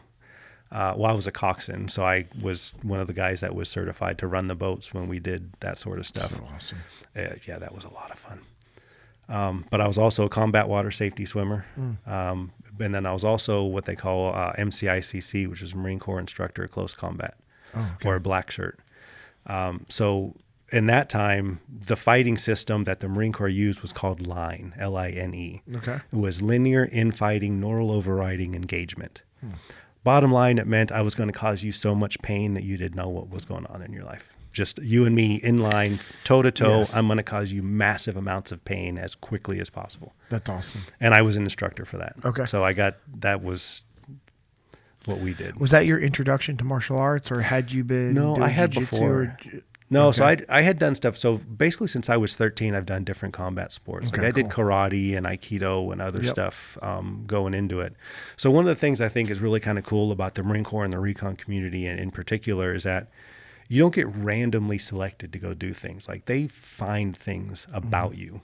Yeah. You're right. They refine certain aspects and are like, ooh, this guy has this skill. Boom. Like there was one of the guy on one of my teams. He went to go do EMT. They did not send me to EMT school. Thank God. Right. You know, I wanted to cause the holes, not plug the holes, you know, just general mindset. But again, I was known as a fighter. Right. So, and I was a really good swimmer. So what do? They send me to combat water safety swimmer course. And they send me like, you know what, you're going to be the hand-to-hand combat instructor. Cause I was just aggressive like that. And they were just like, So I like something that you said, and I want our listeners to think about this in like whatever aspect that wherever you're at in life. What the Marine Corps was doing is what good leaders do and good humans do 100%. is they look at everything as a legacy play. Yep. And so they're looking at you as a Marine, and as a Marine, they're like, hey, as a Marine, I'm going to take care of the Marine Corps. Because let's be honest, the culture of the Marine Corps is undeniable. And a lot of people want to be able to match that in their organizations, in their families, in their business, or whatever it is. And so how do you do that? Well, you build up your replacements and you make your people good. And part of you making your people good is knowing who they are and how they operate and putting them in positions for them to go succeed. exactly. You find their strengths. Yep. And then you manage around their strengths. Like one of the things I coached high school football for a while too. And one of the things you see in unsuccessful coaches, I think this is a good correlation, is in unsuccessful coaches, they say, here is my scheme. And then they try and run it, right? Like I run a 3-4 guy. I run a 3-4. 3-4 is dependent upon you having a big, massive, dominant nose tackle. If you don't have that, I don't care what your scheme is. It's not going to work. Yeah. Right? A good coach says, what are my players? What are their strengths? What can I do? And you build around that. Right? Same thing in organizations I've been in, right? You identify your team. What are their strengths? What are you good at? What are your goals? What are you good at? What are your goals? Once you figure all that out, now you take that and you build something with that. That's how you're successful. That's pretty cool. And that was what Recon did, right? That was where I learned a lot of that stuff, is I realized like everyone had different skill sets, and you wondered, it wasn't so much what anybody wanted to do. It wasn't like, hey, I want to be on these, though you could ask for them, but they found what your strengths were. And they were like, you're really good at this. Like, this is kind of something we found. We're going to put you here. You're good at that. You go there. And then they refine those strengths, build on those strengths, and then pull them back into the team. And then, you know, when you deploy it on a 6-man team, everybody has a different sub skill set. Yeah. So no matter what the situation we came into, you had somebody there that could lead through that, right? And you also learned very dynamically. You had a TL and an ATL, sure. But if you came in a situation where you needed another guy, maybe I went to Pathfinder school. You find yourself in the middle of nowhere and you have to find your way through. What do? Pathfinder, come here, right? What are we doing? Find our way there, right? What's this? What's that? That's awesome. How long did you stay in the Marine Corps? I was in for 5 years. Okay, cool. Yeah. So I got out for a couple of reasons. I loved doing what I did, right? I mean, every day, all we ever did all day long was just train, right? I mean, random Tuesday back in battalion meant maybe I was going to take a couple of CRCs out, right? Maybe we're going to take Zodiacs and do like beach reps. Cool, right? Maybe we're going to run up a river. Maybe we're going to jump today. Maybe we're going to go shoot 4,000 rounds, try and burn down a forest. Right? I mean, we're going to go blow something up. We're going to go do this, right? Maybe we're just going to run for 8 hours. Like, well, whatever it is, like that was my entire life, was just, you know, we want to rappel today. Let's go spy rigging today. Oh, we're going to do helocast, and then we're going to go fin for this, or whatever, right? You just had all of this stuff. Well, in those days, being a recon operator was not a career. In fact, I've come to find out in years past that it was actually kind of frowned upon because it was like this little corner case thing and there wasn't the respect there is nowadays for a MARSOC operator. Like nowadays, it's like a big thing. People want that check mark. Oh, yeah. Back then, not so much. That's weird. So again, formative years of things, right? Because again, if you think about the story, I told you about the development of it. Like this is a very evolutionary time in the Marine Corps, right? This is pre-Raiders, like full-on MARSOC and all the stuff that you know of today. I mean, it's even like you guys' time in Ar Ramadi, from the day that you walked in there to the day you left. Like the context of warfare and how you conducted your days and as a unit, completely different. Crazy. This was the same thing, right? So it's as much as I look back at a lot of stuff and you know, I was a little bit aggressive, you might say. So I was frustrated that we thematic. didn't. Yeah, I was a little frustrated that we didn't have more like full on like get into some spicy environments type of thing. Like I was frustrated that I was known for the fact that I was upset about all that stuff, right? So anytime something was even closer, like, why don't you go over there? Because I'm like, yeah, let's do it. Type of thing. But when I look back at it, it was a very evolutionary time. You look at like the gear, the equipment, the things that people have, like we didn't have those things, but these were things that we were part of a development. Yeah. Right? Because if you look back, I said like even that first guy that got assigned to force and failed, that's okay because he sent something spinning, right? Mm-hmm. Yeah, him individually, he'd say, yeah, I failed. But he didn't fail because his failure spurred the next idea, which then had other guys came in who then were successful, which then spurred the next idea, which then became the development of this unit, which then was involved in every operation that happened and was successful and right. So it's an evolutionary aspect of kind of like the is it the UDT guys that were kind of like the precursors to the SEALs and they were and all that. Yeah. There's a really good book that a SEAL wrote. Jocko's reviewed it a few times he had him on the podcast, reviewed it, and then Ben Milligan had him back on again, Water Beneath the Walls. Okay. You would love it because he also talks about a lot of the history of the Marine Corps in there as well, because Marine Corps, Navy, Frogman are all connected. Oh, yeah. The old Marine Raiders. It's a great book, Water Beneath the Walls. Yeah, check it out. It is definitely check it out. Legitimate. But yeah, there's a lot of things shifting and changing, and always, right? Yeah. And that's why, like, even you look at the different things that happened, like in my life or anybody's life. Like, I told you, like, I don't have a problem with failing in anything, right? I full send. Maybe I get broken in the process. Maybe I'm successful. Maybe I'm not. I'm just going to go anyways. The main driver behind that is like my mindset is like I know everything is what spurs the next thing, right? Maybe my failure redirects me into something else that I would not have otherwise looked at, which then becomes success. Mm-hmm. And even then, like another thing I'm big on, I personally think that a lot of people, or especially from a leadership perspective, they're too focused on themselves, right? I did this and I failed, or I didn't fail, or what happens from or to me because of the situation. Mm-hmm. Not everything's about you.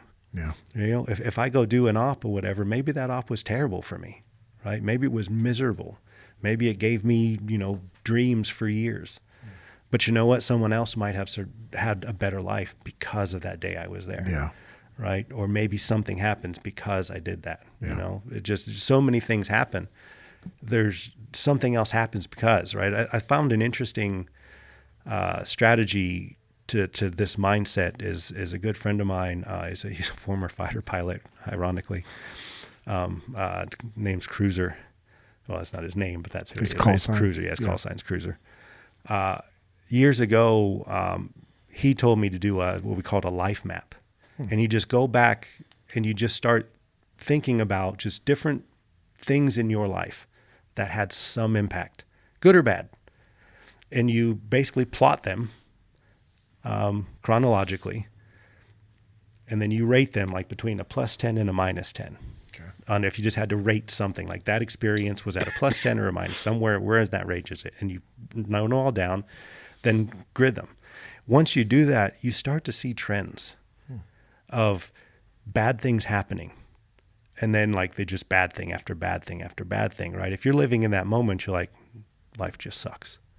But then if you go back and look, it's bad thing, then you're at a +6 all of a sudden. because something happened here and you made something of it. Yeah. Right. Whether for you or for somebody else.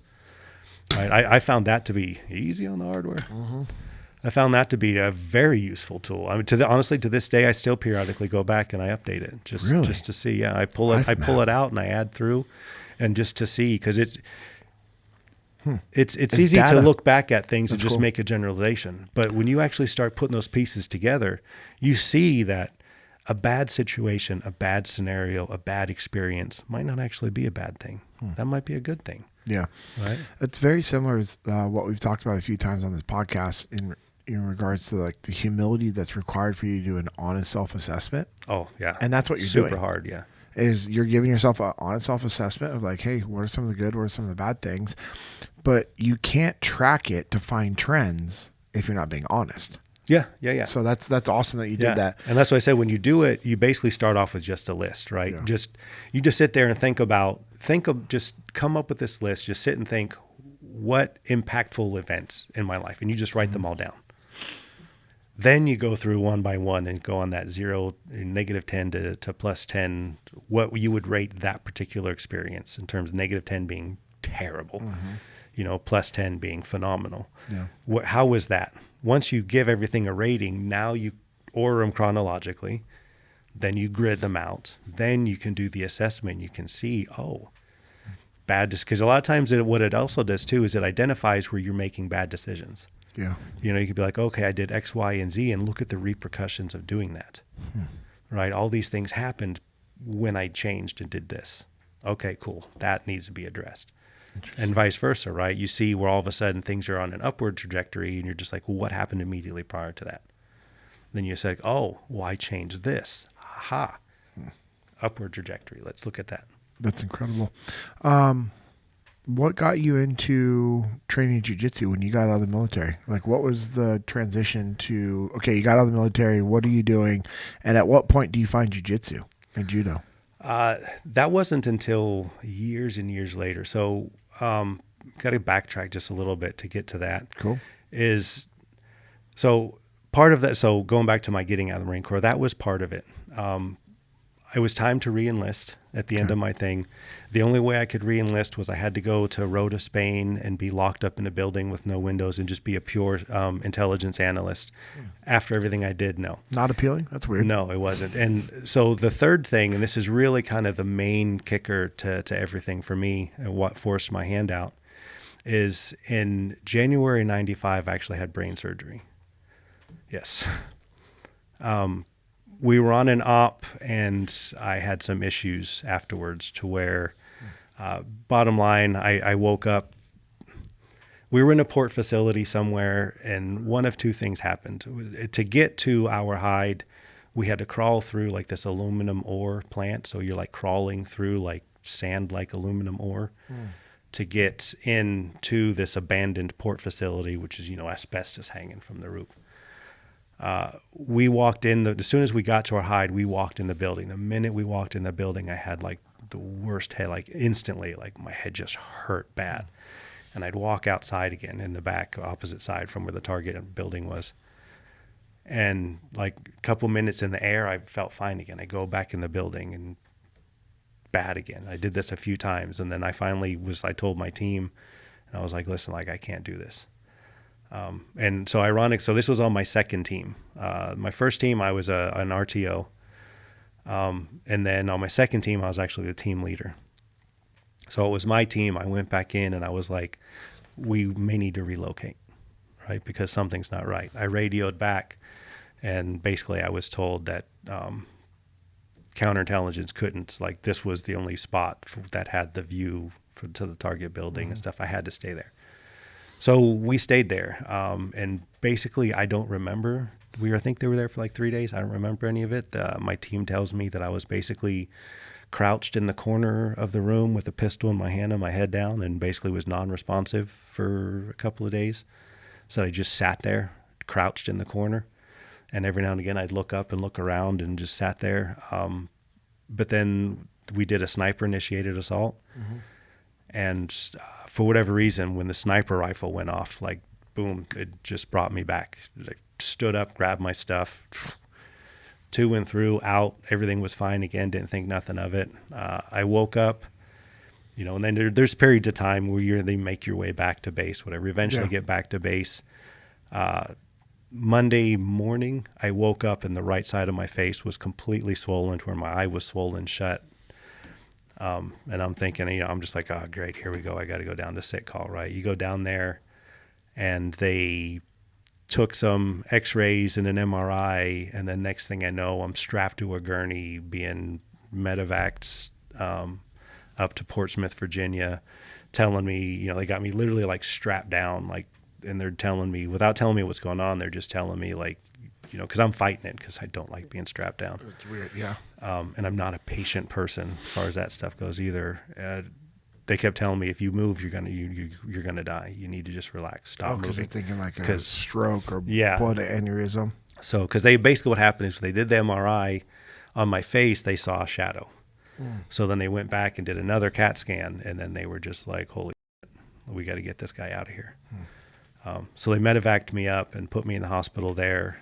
In essence, what had happened is I had some sort of infection to all three sinuses on my right side were completely full. Oh, man. I had an abscess on the back of my eyeball, and it actually followed along my whatever that nerve or the optic nerve all the way back. And then I had a big abscess on my brain about the size, if you took 4 quarters stacked and then you had 7 of those 4 quarters stacked, that's what was on my head. That's a legitimate size. Yeah. It's huge. Yeah. So I got medevaced, spent some time up there, threw a couple of doctors into walls. I'm sorry for laughing. I was thinking, listening, process. I'm just seeing you just like. No, I literally did, because like that first night, I arrived there early in the morning. It was like 2, 3 a.m., something like that. And I had been poked and prodded. I was tired. They wouldn't let me sleep, all that sort of stuff. What had happened was there was a doctor who wanted to put this probe up and look. And this wasn't my doctor. This was just the idiot that was there that night. Yeah. And he was doing it, and I was in no mood, and it hurt. Like my head hurt, my face was swollen shut. I was tired, and he's rifling this thing up, and it's all swollen. You can't get something up there. No. And he kept shoving it up there. And I told him that he was hurting me, and he basically told me to suck it up. Oh, okay. Yeah, So when that happened, I grabbed him, lifted him, and threw him into the wall, and then stood up, and I was like, you ready for me to suck it up? And then he scurried out of the room and whatever. And then that happened another time, had these guys come in, similar scenario. Yeah. Anyways, I was in the hospital, and then I finally had, strapped to the bed, don't move or you're going to die. Every time they leave the room, I'd undo my straps and go do push-ups and pace around the room. I'd just go wandering up and down the hospital, and they'd be like, what are you doing? Like, I'm going for a walk. Would you like to try and stop me? Yeah. Type of scenario. Eventually went through, and I agreed to have, so I have a hole here that they punched through in the most medieval method possible, of laying you back in a chair with a tea pipe in your hand and a big guy doing this while you're listening to your face crack. My body's very uncomfortable. Right? So once they did that, then they basically flushed it with water to get basically the 2 sinuses cleaned out. And then I was in the hospital and on the stuff, and they kept wanting to go do surgery, and I kept telling them no. And then I got really tired of being in the hospital. So I told them, I was like, all right, if I have brain surgery, if I let you in there, what's the minimum time that I need to be in the hospital? And they're like, oh, you have to be here for at least 3 days. I was like, cool. We're going to do it on Wednesday. Yeah, more to that. Right. So anyways, I agreed to it. The little ear nose guys came in, and they wanted to pop my eyeball out and do more. And I basically threatened everybody. And I said, if any of these 3 guys I find out enter the operating room, when I wake up, I will kill everybody on this floor.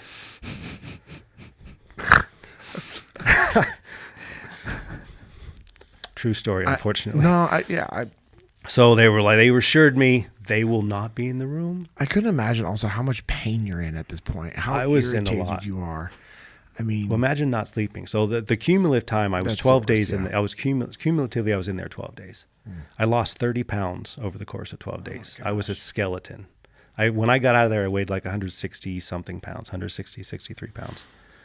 But I hadn't slept because they'd wake me up constantly to go do the tests, do all this stuff. Where you at? And that got really old where they're like, where are you at? I'd be like, the same place I was an hour ago. And then they'd come in an hour ago and be like, where are you at? And I'll be like, I'm at the place where you're going to die. Like, I promise you, like, you come in here again. Yeah. So whatever, it was this terrible episode. I'm a terrible patient, as you might have figured out at this point. But they assured me that these 3 guys who wanted to pop my eyeball out for no apparent reason, who had already done the face crushing thing,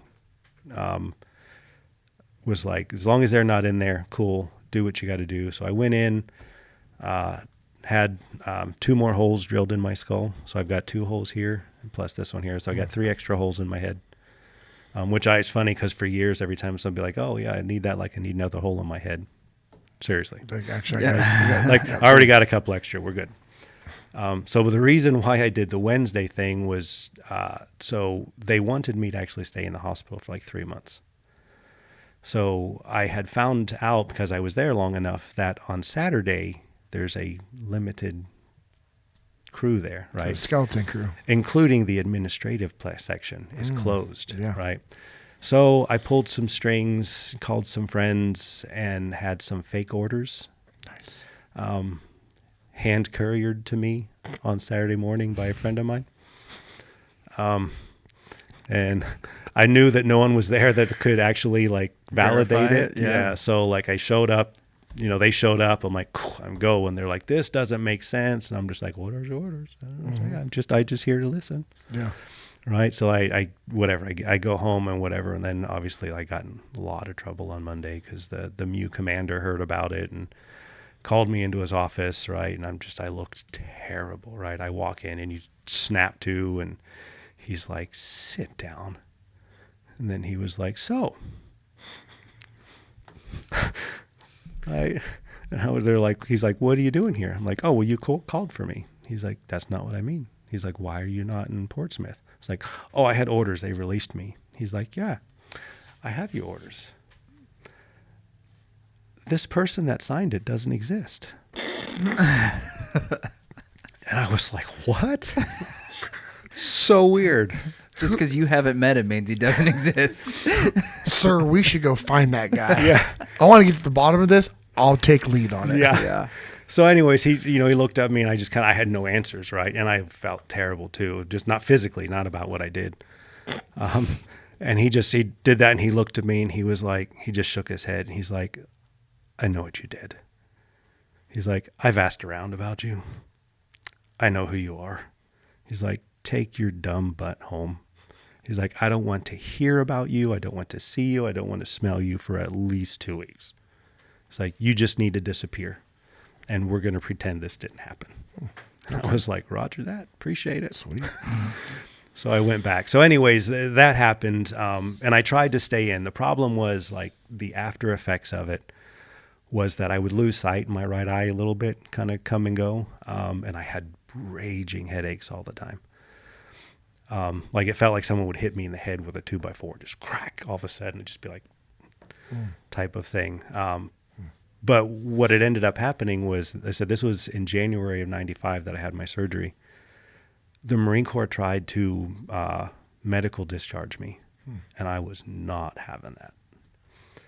So this was in the course of all the other stuff going on, right? But I was not having that. So the only way for me to fight that, I was like, I'm getting my honorable discharge. Like, yes, okay, I agree, I'm going to leave. I know these are the things.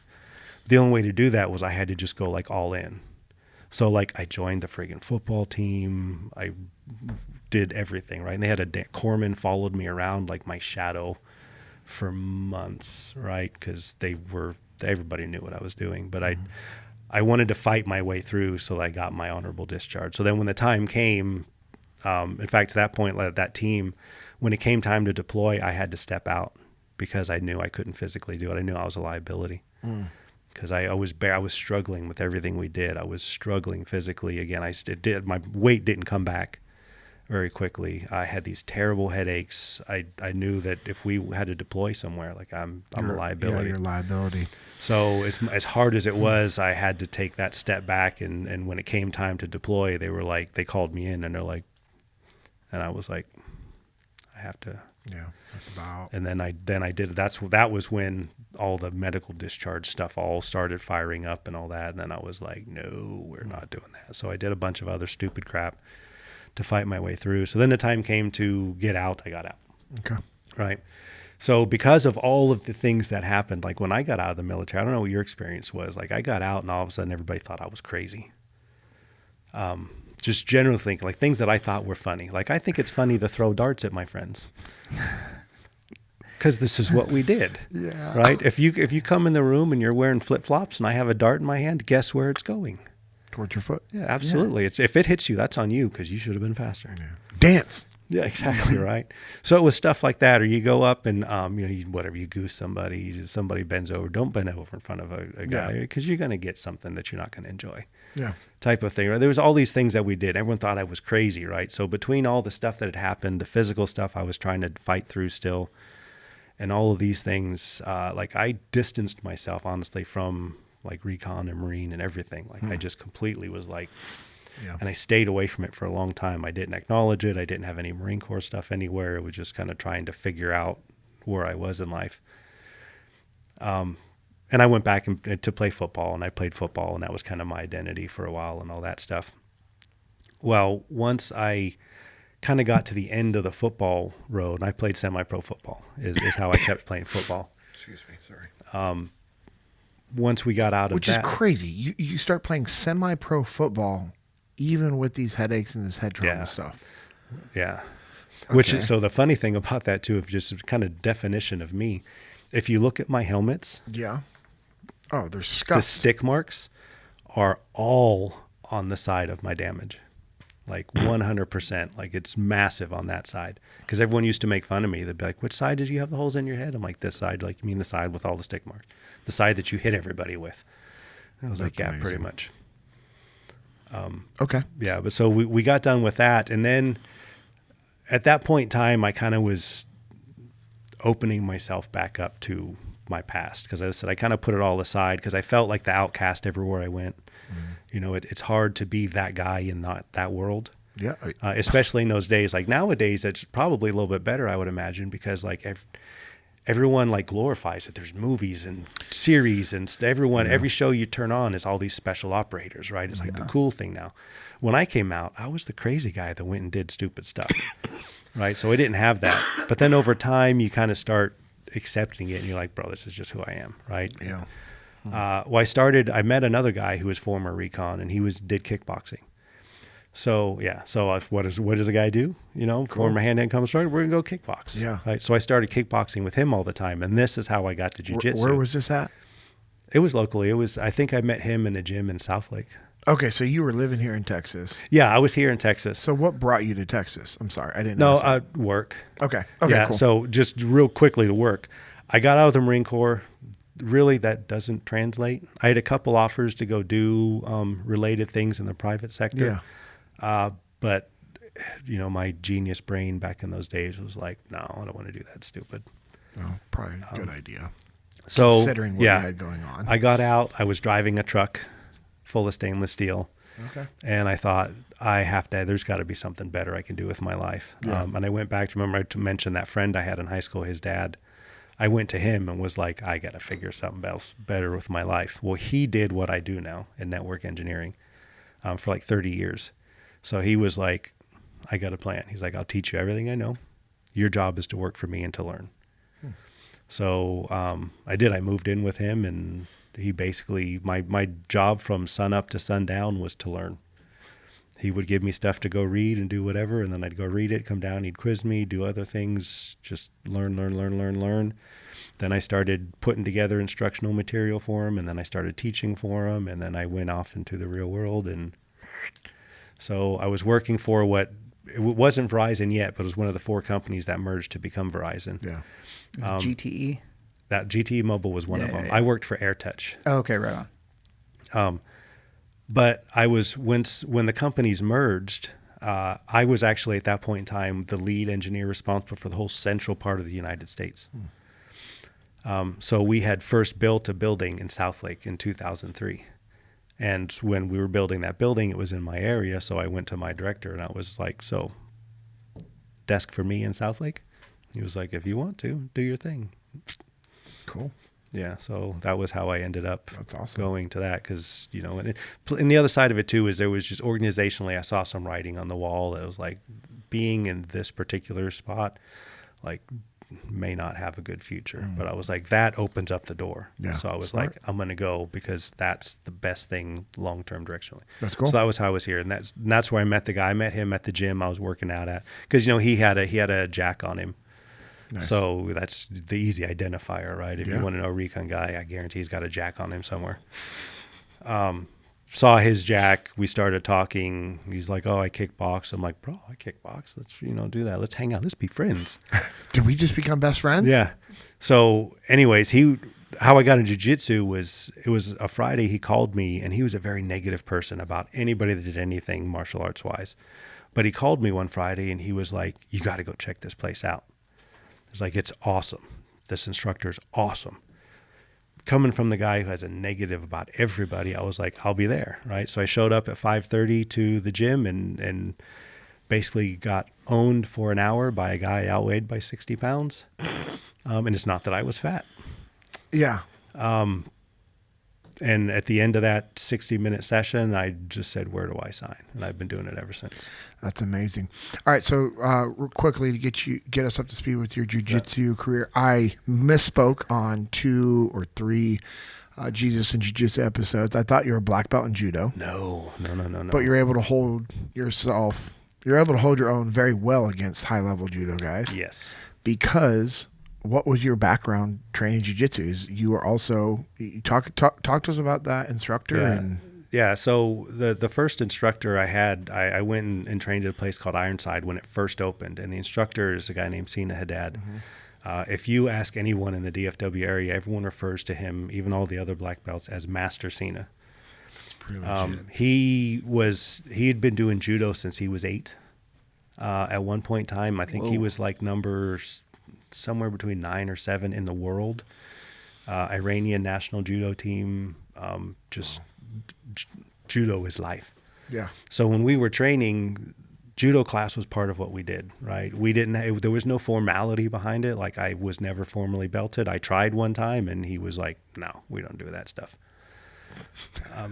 So there's no like formality of me being a judo anything ever, but we trained judo all the time. I trained with that guy. Yeah. Right. So that's just how life was. Right. And everything. Then I started competing all the time. So it was just more judo. Right. Because my perspective is if I'm good at throwing you, every jiu-jitsu match starts 2-0. I'm down with that. Right. Let me start the match 2-0. Yeah. It just means I got to be able to throw you to the ground. Yeah. So we did that.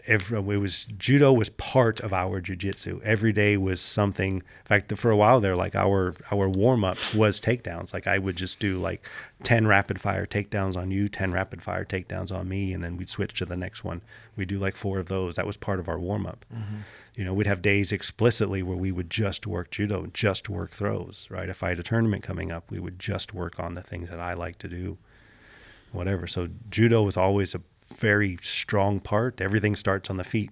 So we trained all the time. Whether they grab you or you grab them. Yeah. And again, you know, it's when you train with a guy like that, even the stuff that I wasn't formally taught, you pick up on it because like he grabs you a certain way, right? Or he moves a certain way when he grabs you, right? And you're just like, okay, when he does that, it completely screws me up. I hate that. Yeah. So then you start doing it to other people. Next thing you know, you build it up. Now I can go against very high level judo guys and I can hold my own with it.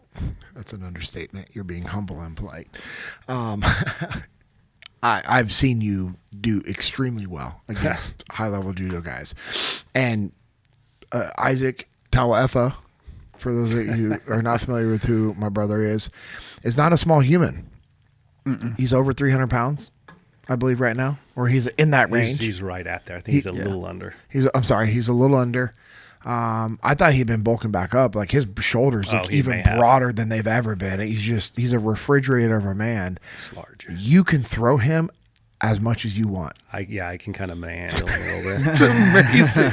So just think about that. Just from that standpoint, it's pretty awesome. Yeah. What's been your mindset for competition? Because it's a mindset that I believe you probably took from your upraising, the Marine Corps, and I'm willing to bet it's also a mindset that you apply to every aspect of your life.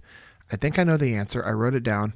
But I think it's something that we all need to be more intentional and actually do. I mean, generally speaking, my mindset honestly is just go. That's kind of the way I do things. So it says just go. No, it says full send. Full send. Full send. That's pretty much how it says full send, go anyways. No, exactly. It's if you don't want to, do it anyways. You're tired, do it anyways. It failed, do it again. It's just kind of, the funny thing is, like, me from a mindset perspective, like when it comes to like training for a competition, like I'm all in. Like I'm just like, I'll put myself in the worst possible, like, Nima is, right? Like leading up to the thing, I go up to, so if those who don't know who Nima, he's a very large man. And he's only a brown belt, but I think that's a bunch of crap personally. You know how long he's been training longer than I have, I think. I think he has. You know how long he had his purple belt? Under Joao Rocha? How long? Over 10 years. Yeah, well, there you go.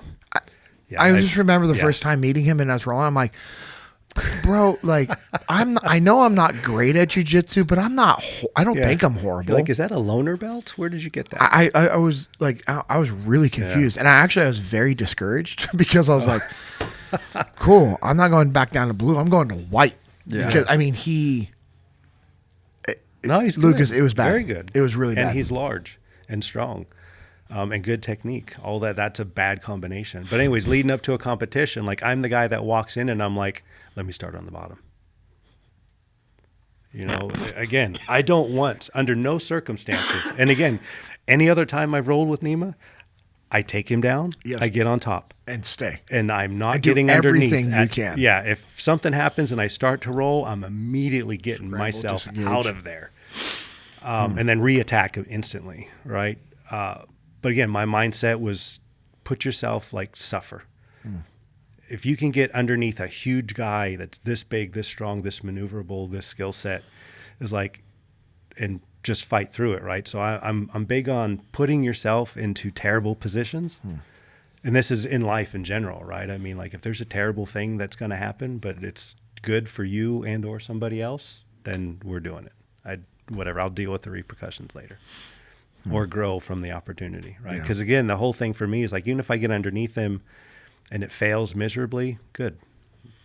Yeah, but I love the whole thought process is because you're also you're not being reckless and or staying reckless. Some people might hear that and they're like, well, that seems reckless. No. Full send is an iterative step. It's what's needed to take action and go out there and actually do stuff in life. Otherwise, you're going to sit back and just be like, well, maybe I should do this. Maybe I should do this. Maybe I should do this. Yeah. And then you end up like the whole shoulda, woulda, coulda game. My buddy always jokes. My buddy always jokes. He's like, hey, what happens is you end up sitting around and you should have all over yourself. Because, I should have done this. I should have done this. You'll end up with a lot of should haves all over yourself. Yeah. And that's just not a good situation to be in. That's not how we should live life. We should live life fearlessly, going out there. And if you look at it from a biblical standpoint, it's like, go out there and get after it. Enjoy life, make the most of life, have a good attitude, and consider it all. Like, these are all opportunities that we have. Oh, 100%. And even to that point, like, I also have that kind of mindset, like the whole, like, was it Isaiah 6:8? Here am I. Oh yeah. Very much is in the back of my head all the time, right? It's like, terrible situation.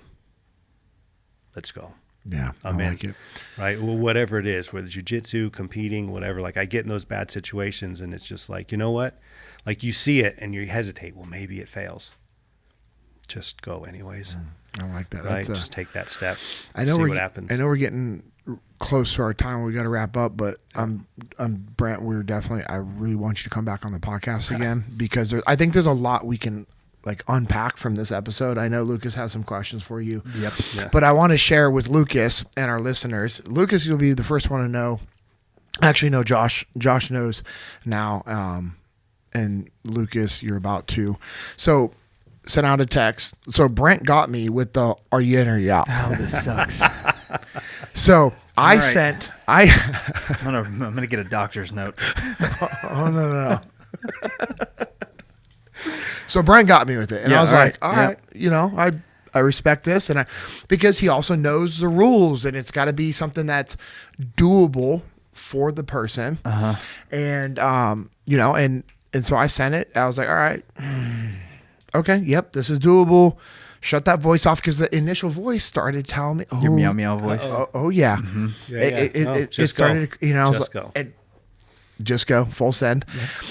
And so I sent it to you and Isaac and yeah, Steven yeah. and Josh. I know who you sent it to.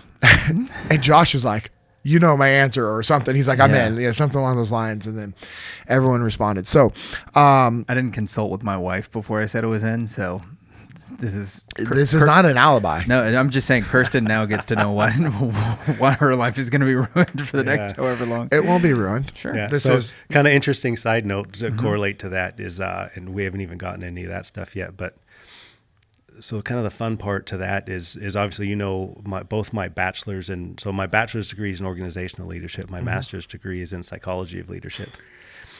This is why I can't wait for him to hate come back this. on the podcast because we get to Yeah. dive into this. So it's funny when I was taking like my master's degree, like the people that worked for me, they would be like, "What's your degree again?" I'd be like, "How to play you like a little puppet." So the scenario wasn't I just walked up and be like, "Hey, in or out?" You know? Oh, no. There, I there know were a few well-placed comments and a little guided conversation Yeah, to where no JP's like, I knew what was happening. And "So I we're like- going, right?"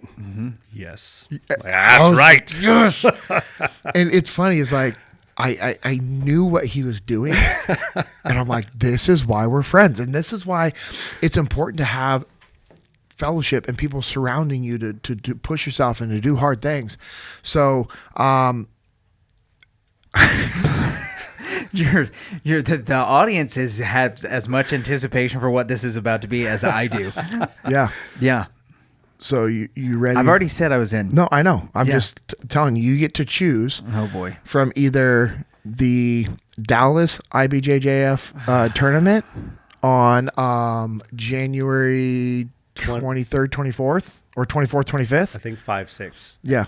I think 5-6. Either 25, 26. I think so. Yeah. So whatever Okay. that Saturday, Sunday is, Yeah. or the Jiu-Jitsu World League Dallas tournament on February 1st. So it's one of those 2 weekends, Yeah. So time's not a way out. Okay. which I'm willing to bet. I'm probably thinking If best for you is the- going to be the- Jiu-Jitsu World League. Yeah, because if it's just the first and it's a 1 day thing, then yeah, that's gonna work better for me. Because Well, Well, I will say this. So IBJJF, while the event is 2 days, you will only be You'll one only day. go 1 day. Okay. So it's going to be that Saturday. White Yeah, belts yeah. are not going to compete on Sunday. It's They've been changing it up lately. Yeah. I think Jiu-Jitsu Th- World that's League gonna is be- the one that you need to do. okay, Yeah. cool. Just because it's on a Saturday. Sure. It's great. Really appreciate the advice. You're welcome.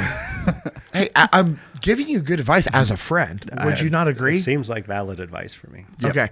And so the Valid and good are different So things. Well, you know, so the reason perspective. why I told you guys, I'm like, hey, This side of the table. I've got to make some considerations and tweaks, is because I Yeah. know Steven's situation is he's not training, and he Yet. moved far away.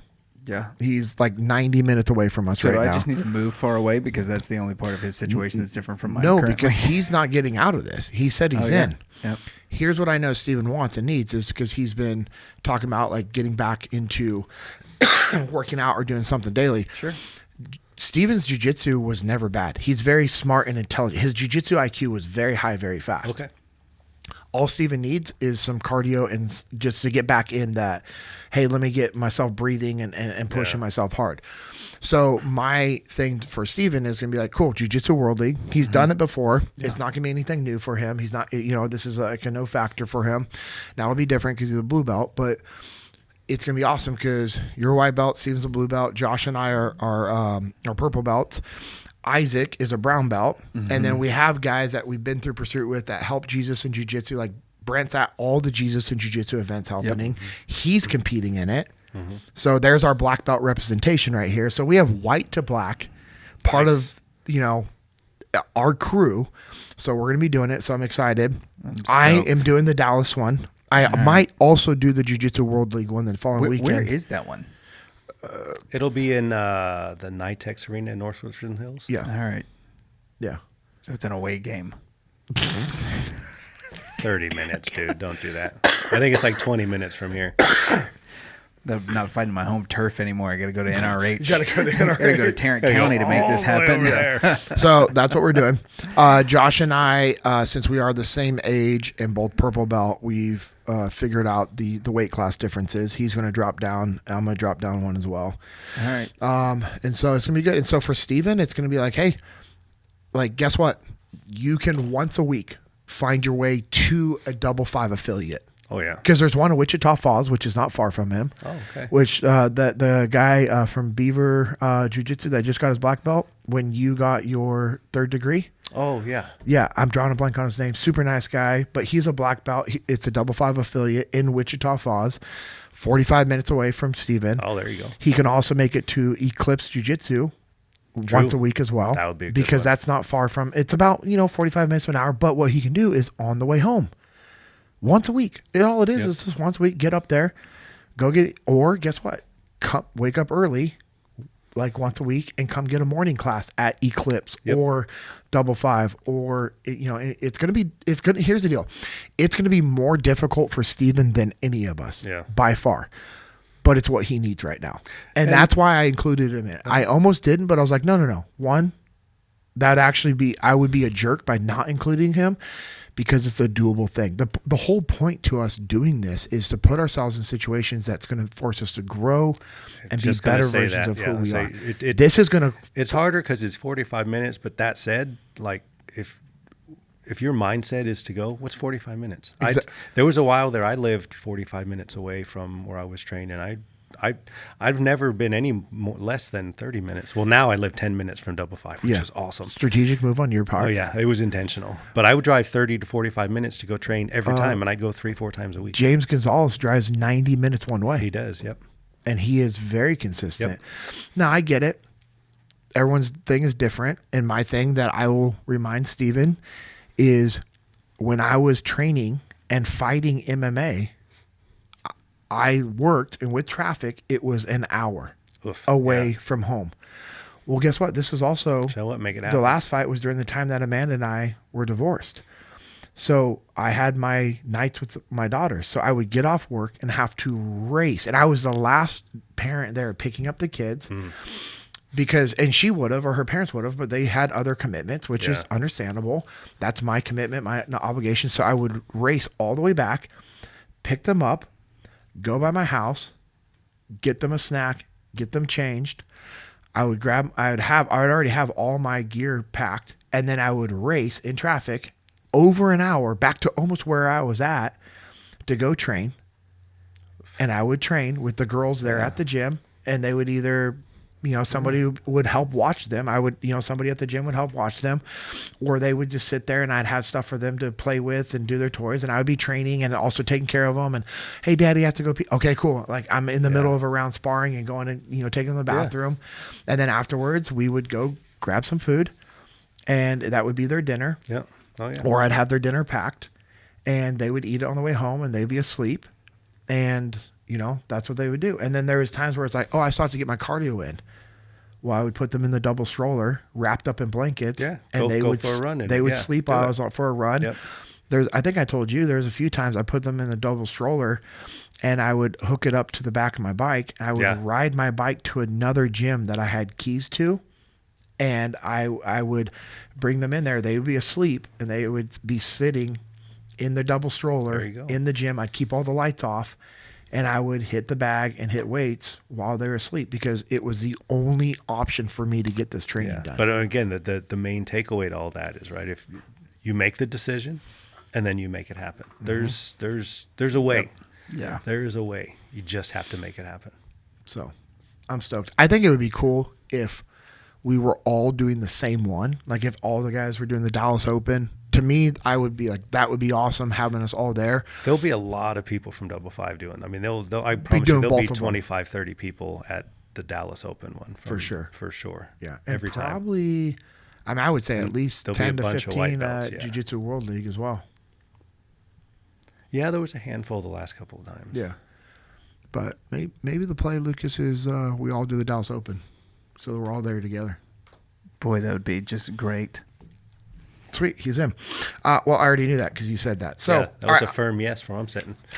I mean, hey, if we're playing jiu-jitsu rock paper rank, I mean, Brent, I'm just saying. So before I close it out, I know, Brent, I'm going to ask you, like all of our guests, to share some final closing thoughts. It could be something you've already said, you just want to reiterate it, but I'm going to give a few things out here before you do that, so you have a little bit of time to think about it. Oh, you got a minute? Yeah. Honestly, I think as you've seen, my kind of general mindset is, and as you've heard for some of these stories of things, there's no excuses to stop anything or to not do things or to not be successful. You can do it. You just have to decide that you're not going to fail. You're not going to quit. I actually have a ring I bought 20 years ago. I wear it all the time. It's got inscribed on the middle and the inside of it. It says, "Don't quit." It says, "Never quit" on the inside of my ring. And that's if you ever see me wearing a black ring on this hand, I wear it all the time. That's my never quit ring. It's every day. That's just a way to live your life. Never quit. You may fail up front. Who cares? Keep going, right? Yeah. Do it again. That's awesome. Bad situation. Well, nothing's forever, right? That was one of the big takeaways I learned. My life-changing things from Recon stuff was everything ends. No matter how bad something or a situation or a time in your life is or a season in your life is, it might be really bad now, but you know what? It will end. Yeah. So just keep going. I know you're busy. We got a lot of stuff, and that's why the next episode, I'm really looking forward to us diving into just like what pursuit was like for you. Oh, yeah. Just rededicating your life, coming to Milestone, being a part of that, what you do to help other organizations as well. So I'm really looking forward to that. But Lucas, what questions do you have for Brent? Ben, so there's a ton of stuff in relation to everything that you just said. So if we're covering that the next time we have Brent on, then I'll shift just a little bit. You mentioned that you were kind of the black sheep in the family and stuff since then. Do you have any relationships like with your siblings now? Has that been something that you guys have developed a relationship now that you're adults, or is it just still kind of that like separate sort of thing? No, I do have a relationship with both my brothers and my sister. I don't with my parents at all. But with my siblings I do. Now that said, it's more like a distant cousin type of thing because I don't know them very well. They don't know me very well. So like the context of brothers, right? Like I don't have that with them. Like my brothers are like other people, right? Like if I have a terrible thing, right? If I need someone to show up in the middle of the night with, duct tape, a plastic bag, and a shovel, it's not going to be my brothers. There's other people I would call. But yeah, I talk to them from time to time. My sister and I have had some ups and downs over the years, basic disagreements about my parents. But in the end, we're still good. I go visit her from time to time. We talk from time to time. Cool. There have been bad times in life when I've made a phone call, and she's been my sister. I make phone calls to my brothers and be the big brother from time to time. So. That's cool. Well, I think it's an important thing to look at too, because I feel more and more like we get these stories about where people looking back on their childhood realize that maybe it wasn't as ideal as they thought it was, or maybe growing up they realized that it wasn't ideal, and so they decide that nobody in my family is worth anything, and then going back and realizing that okay, maybe your parents weren't the best, but the relationships that you had with your siblings and those kinds of things are still worth salvaging and worth working through, and those kinds of things are important, man. They are, but so a little bit different spin of that has the way it's worked out for me, and it's more a matter of through those situations, I've learned the importance of who I am for other people, right? So I focus less on who other people are for me, and I focus on who I am for other people, right? Like even if you just listen to how I describe the conversations, you know, when I need to be an older brother to my brothers, right? Whether we got along or not, right? If they need an older brother, I'm the guy, right? And that's just how I am in general. When, you know, my daughter's infamous for bringing home like problems to me because like dad can fix everybody and help everything.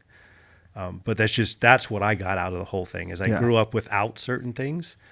And for the longest time, I was so focused on the fact that I didn't have those things, which was really hard on me. And then my mindset shifted. And I realized, you know, not everything's about me, like I said earlier. But what is important is who I am, right, for other people. There are people that are in need, that need things, even if it's just something simple, right? You don't know, like little things, right? I'll talk to people. You don't know that you may be the only person that gave them a compliment all day, and maybe they really needed that compliment. You know what? That's good. Be the one that compliments them. That's what I've gotten out of, you know, whatever poor familial relationships that I've had. I have not agreed to wallow in it. Yeah. What I have agreed to do is learn from it, and become better because of it, and be the people that I think I need to be and who I feel like I needed. So I try and do that a lot, and that's what I got through all of that stuff. That's right. That's awesome. Yeah. So last one, and this one's for both of you guys. We've got a young guy in our church who became a believer about a year ago. Got to baptize him. His name's Diego. Just an absolute stud. But he will be this week going into the MEPS facility. Sweet. He's getting all of his recruitment stuff done. He's early 20s, and this is where he really sees his life going, what he wants to do. What advice would you guys give to him as he enters into service? Do you want to go? Yeah, I was just going to say, I guess I want to hear, I would say just be humble, work hard, keep your mouth shut, focus building on relationships. And, you know, keeping your mouth shut doesn't mean don't have anything to say. Don't ask questions. Like you should ask good questions, but I think questions that don't cause problems. yes. But I would say, you know, if I could tell myself anything over again, it would be like, hey, focus on building really good relationships and working as hard as you can. Yeah, and so along those same lines, I would say if you just entering, right, because some of that stuff changes as you move along. Yeah, for sure. Right up front, my advice is to honestly put yourself aside and just go. Because here's what you need to realize: everything that happens to you has a purpose. Mm-hmm. Whether that's a guy who's yelling at you, who's pushing at you, you're tired, you want to quit, and they won't let you quit, they won't let you sleep. Whatever the scenario is, anything that happens is for your benefit. Mm-hmm. You just have to be able to put yourself aside and just accept it, because it's all for benefit. Good or bad and ugly, you like it, don't like it, it's all for your benefit.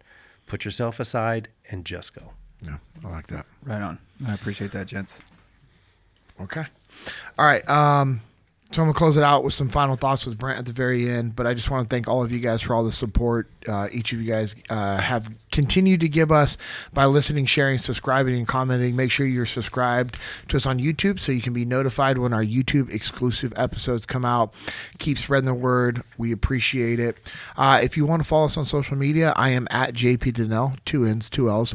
Lucas is at Lucas Pinkard. That's Lucaspinckard. Brent is at BJJ_recon_29.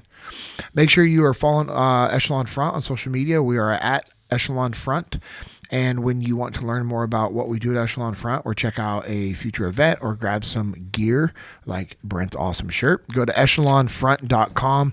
Look forward to seeing you guys at a future event, or for one of your instructors to actually, one of our instructors to be able to come out and work with you and your company. Also, I know we've talked about Jesus and Jiu-Jitsu a few times today. Make sure you check out at Jesus and Jiu-Jitsu_USA. It's a ministry that I'm a part of. We have a podcast that has episodes that come out every Tuesday. We just had Brent on an episode a few weeks ago. doing live events about every 4 to 6 weeks. We start off with free jiu-jitsu seminar. Someone shares their testimony, and then we open it up for open mat and good training. Make sure you check out Little Cattle Co. It's a Texas beef company I'm a partner of. Get that beef. Yeah, dog. You can go to littlecattle.co.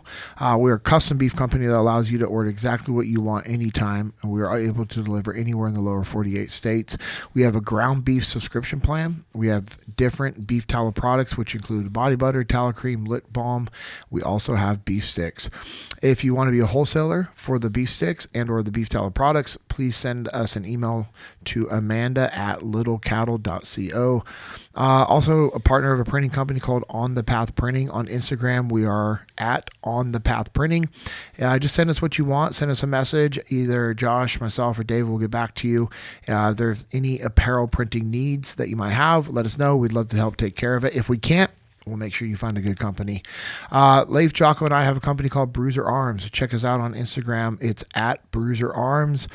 Send us a message about the custom gear packages we offer. And if you want information on a custom training class that we can do for you and a group of your friends and or your company, send us a message. Send myself a message on Instagram, and we can help facilitate that.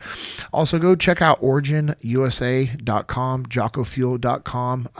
All the support they've given myself and my family over the years, I'm very much appreciative of it. But it's also awesome to be associated with and to be partners of an incredible company, 100% American made company, by the way, which is huge.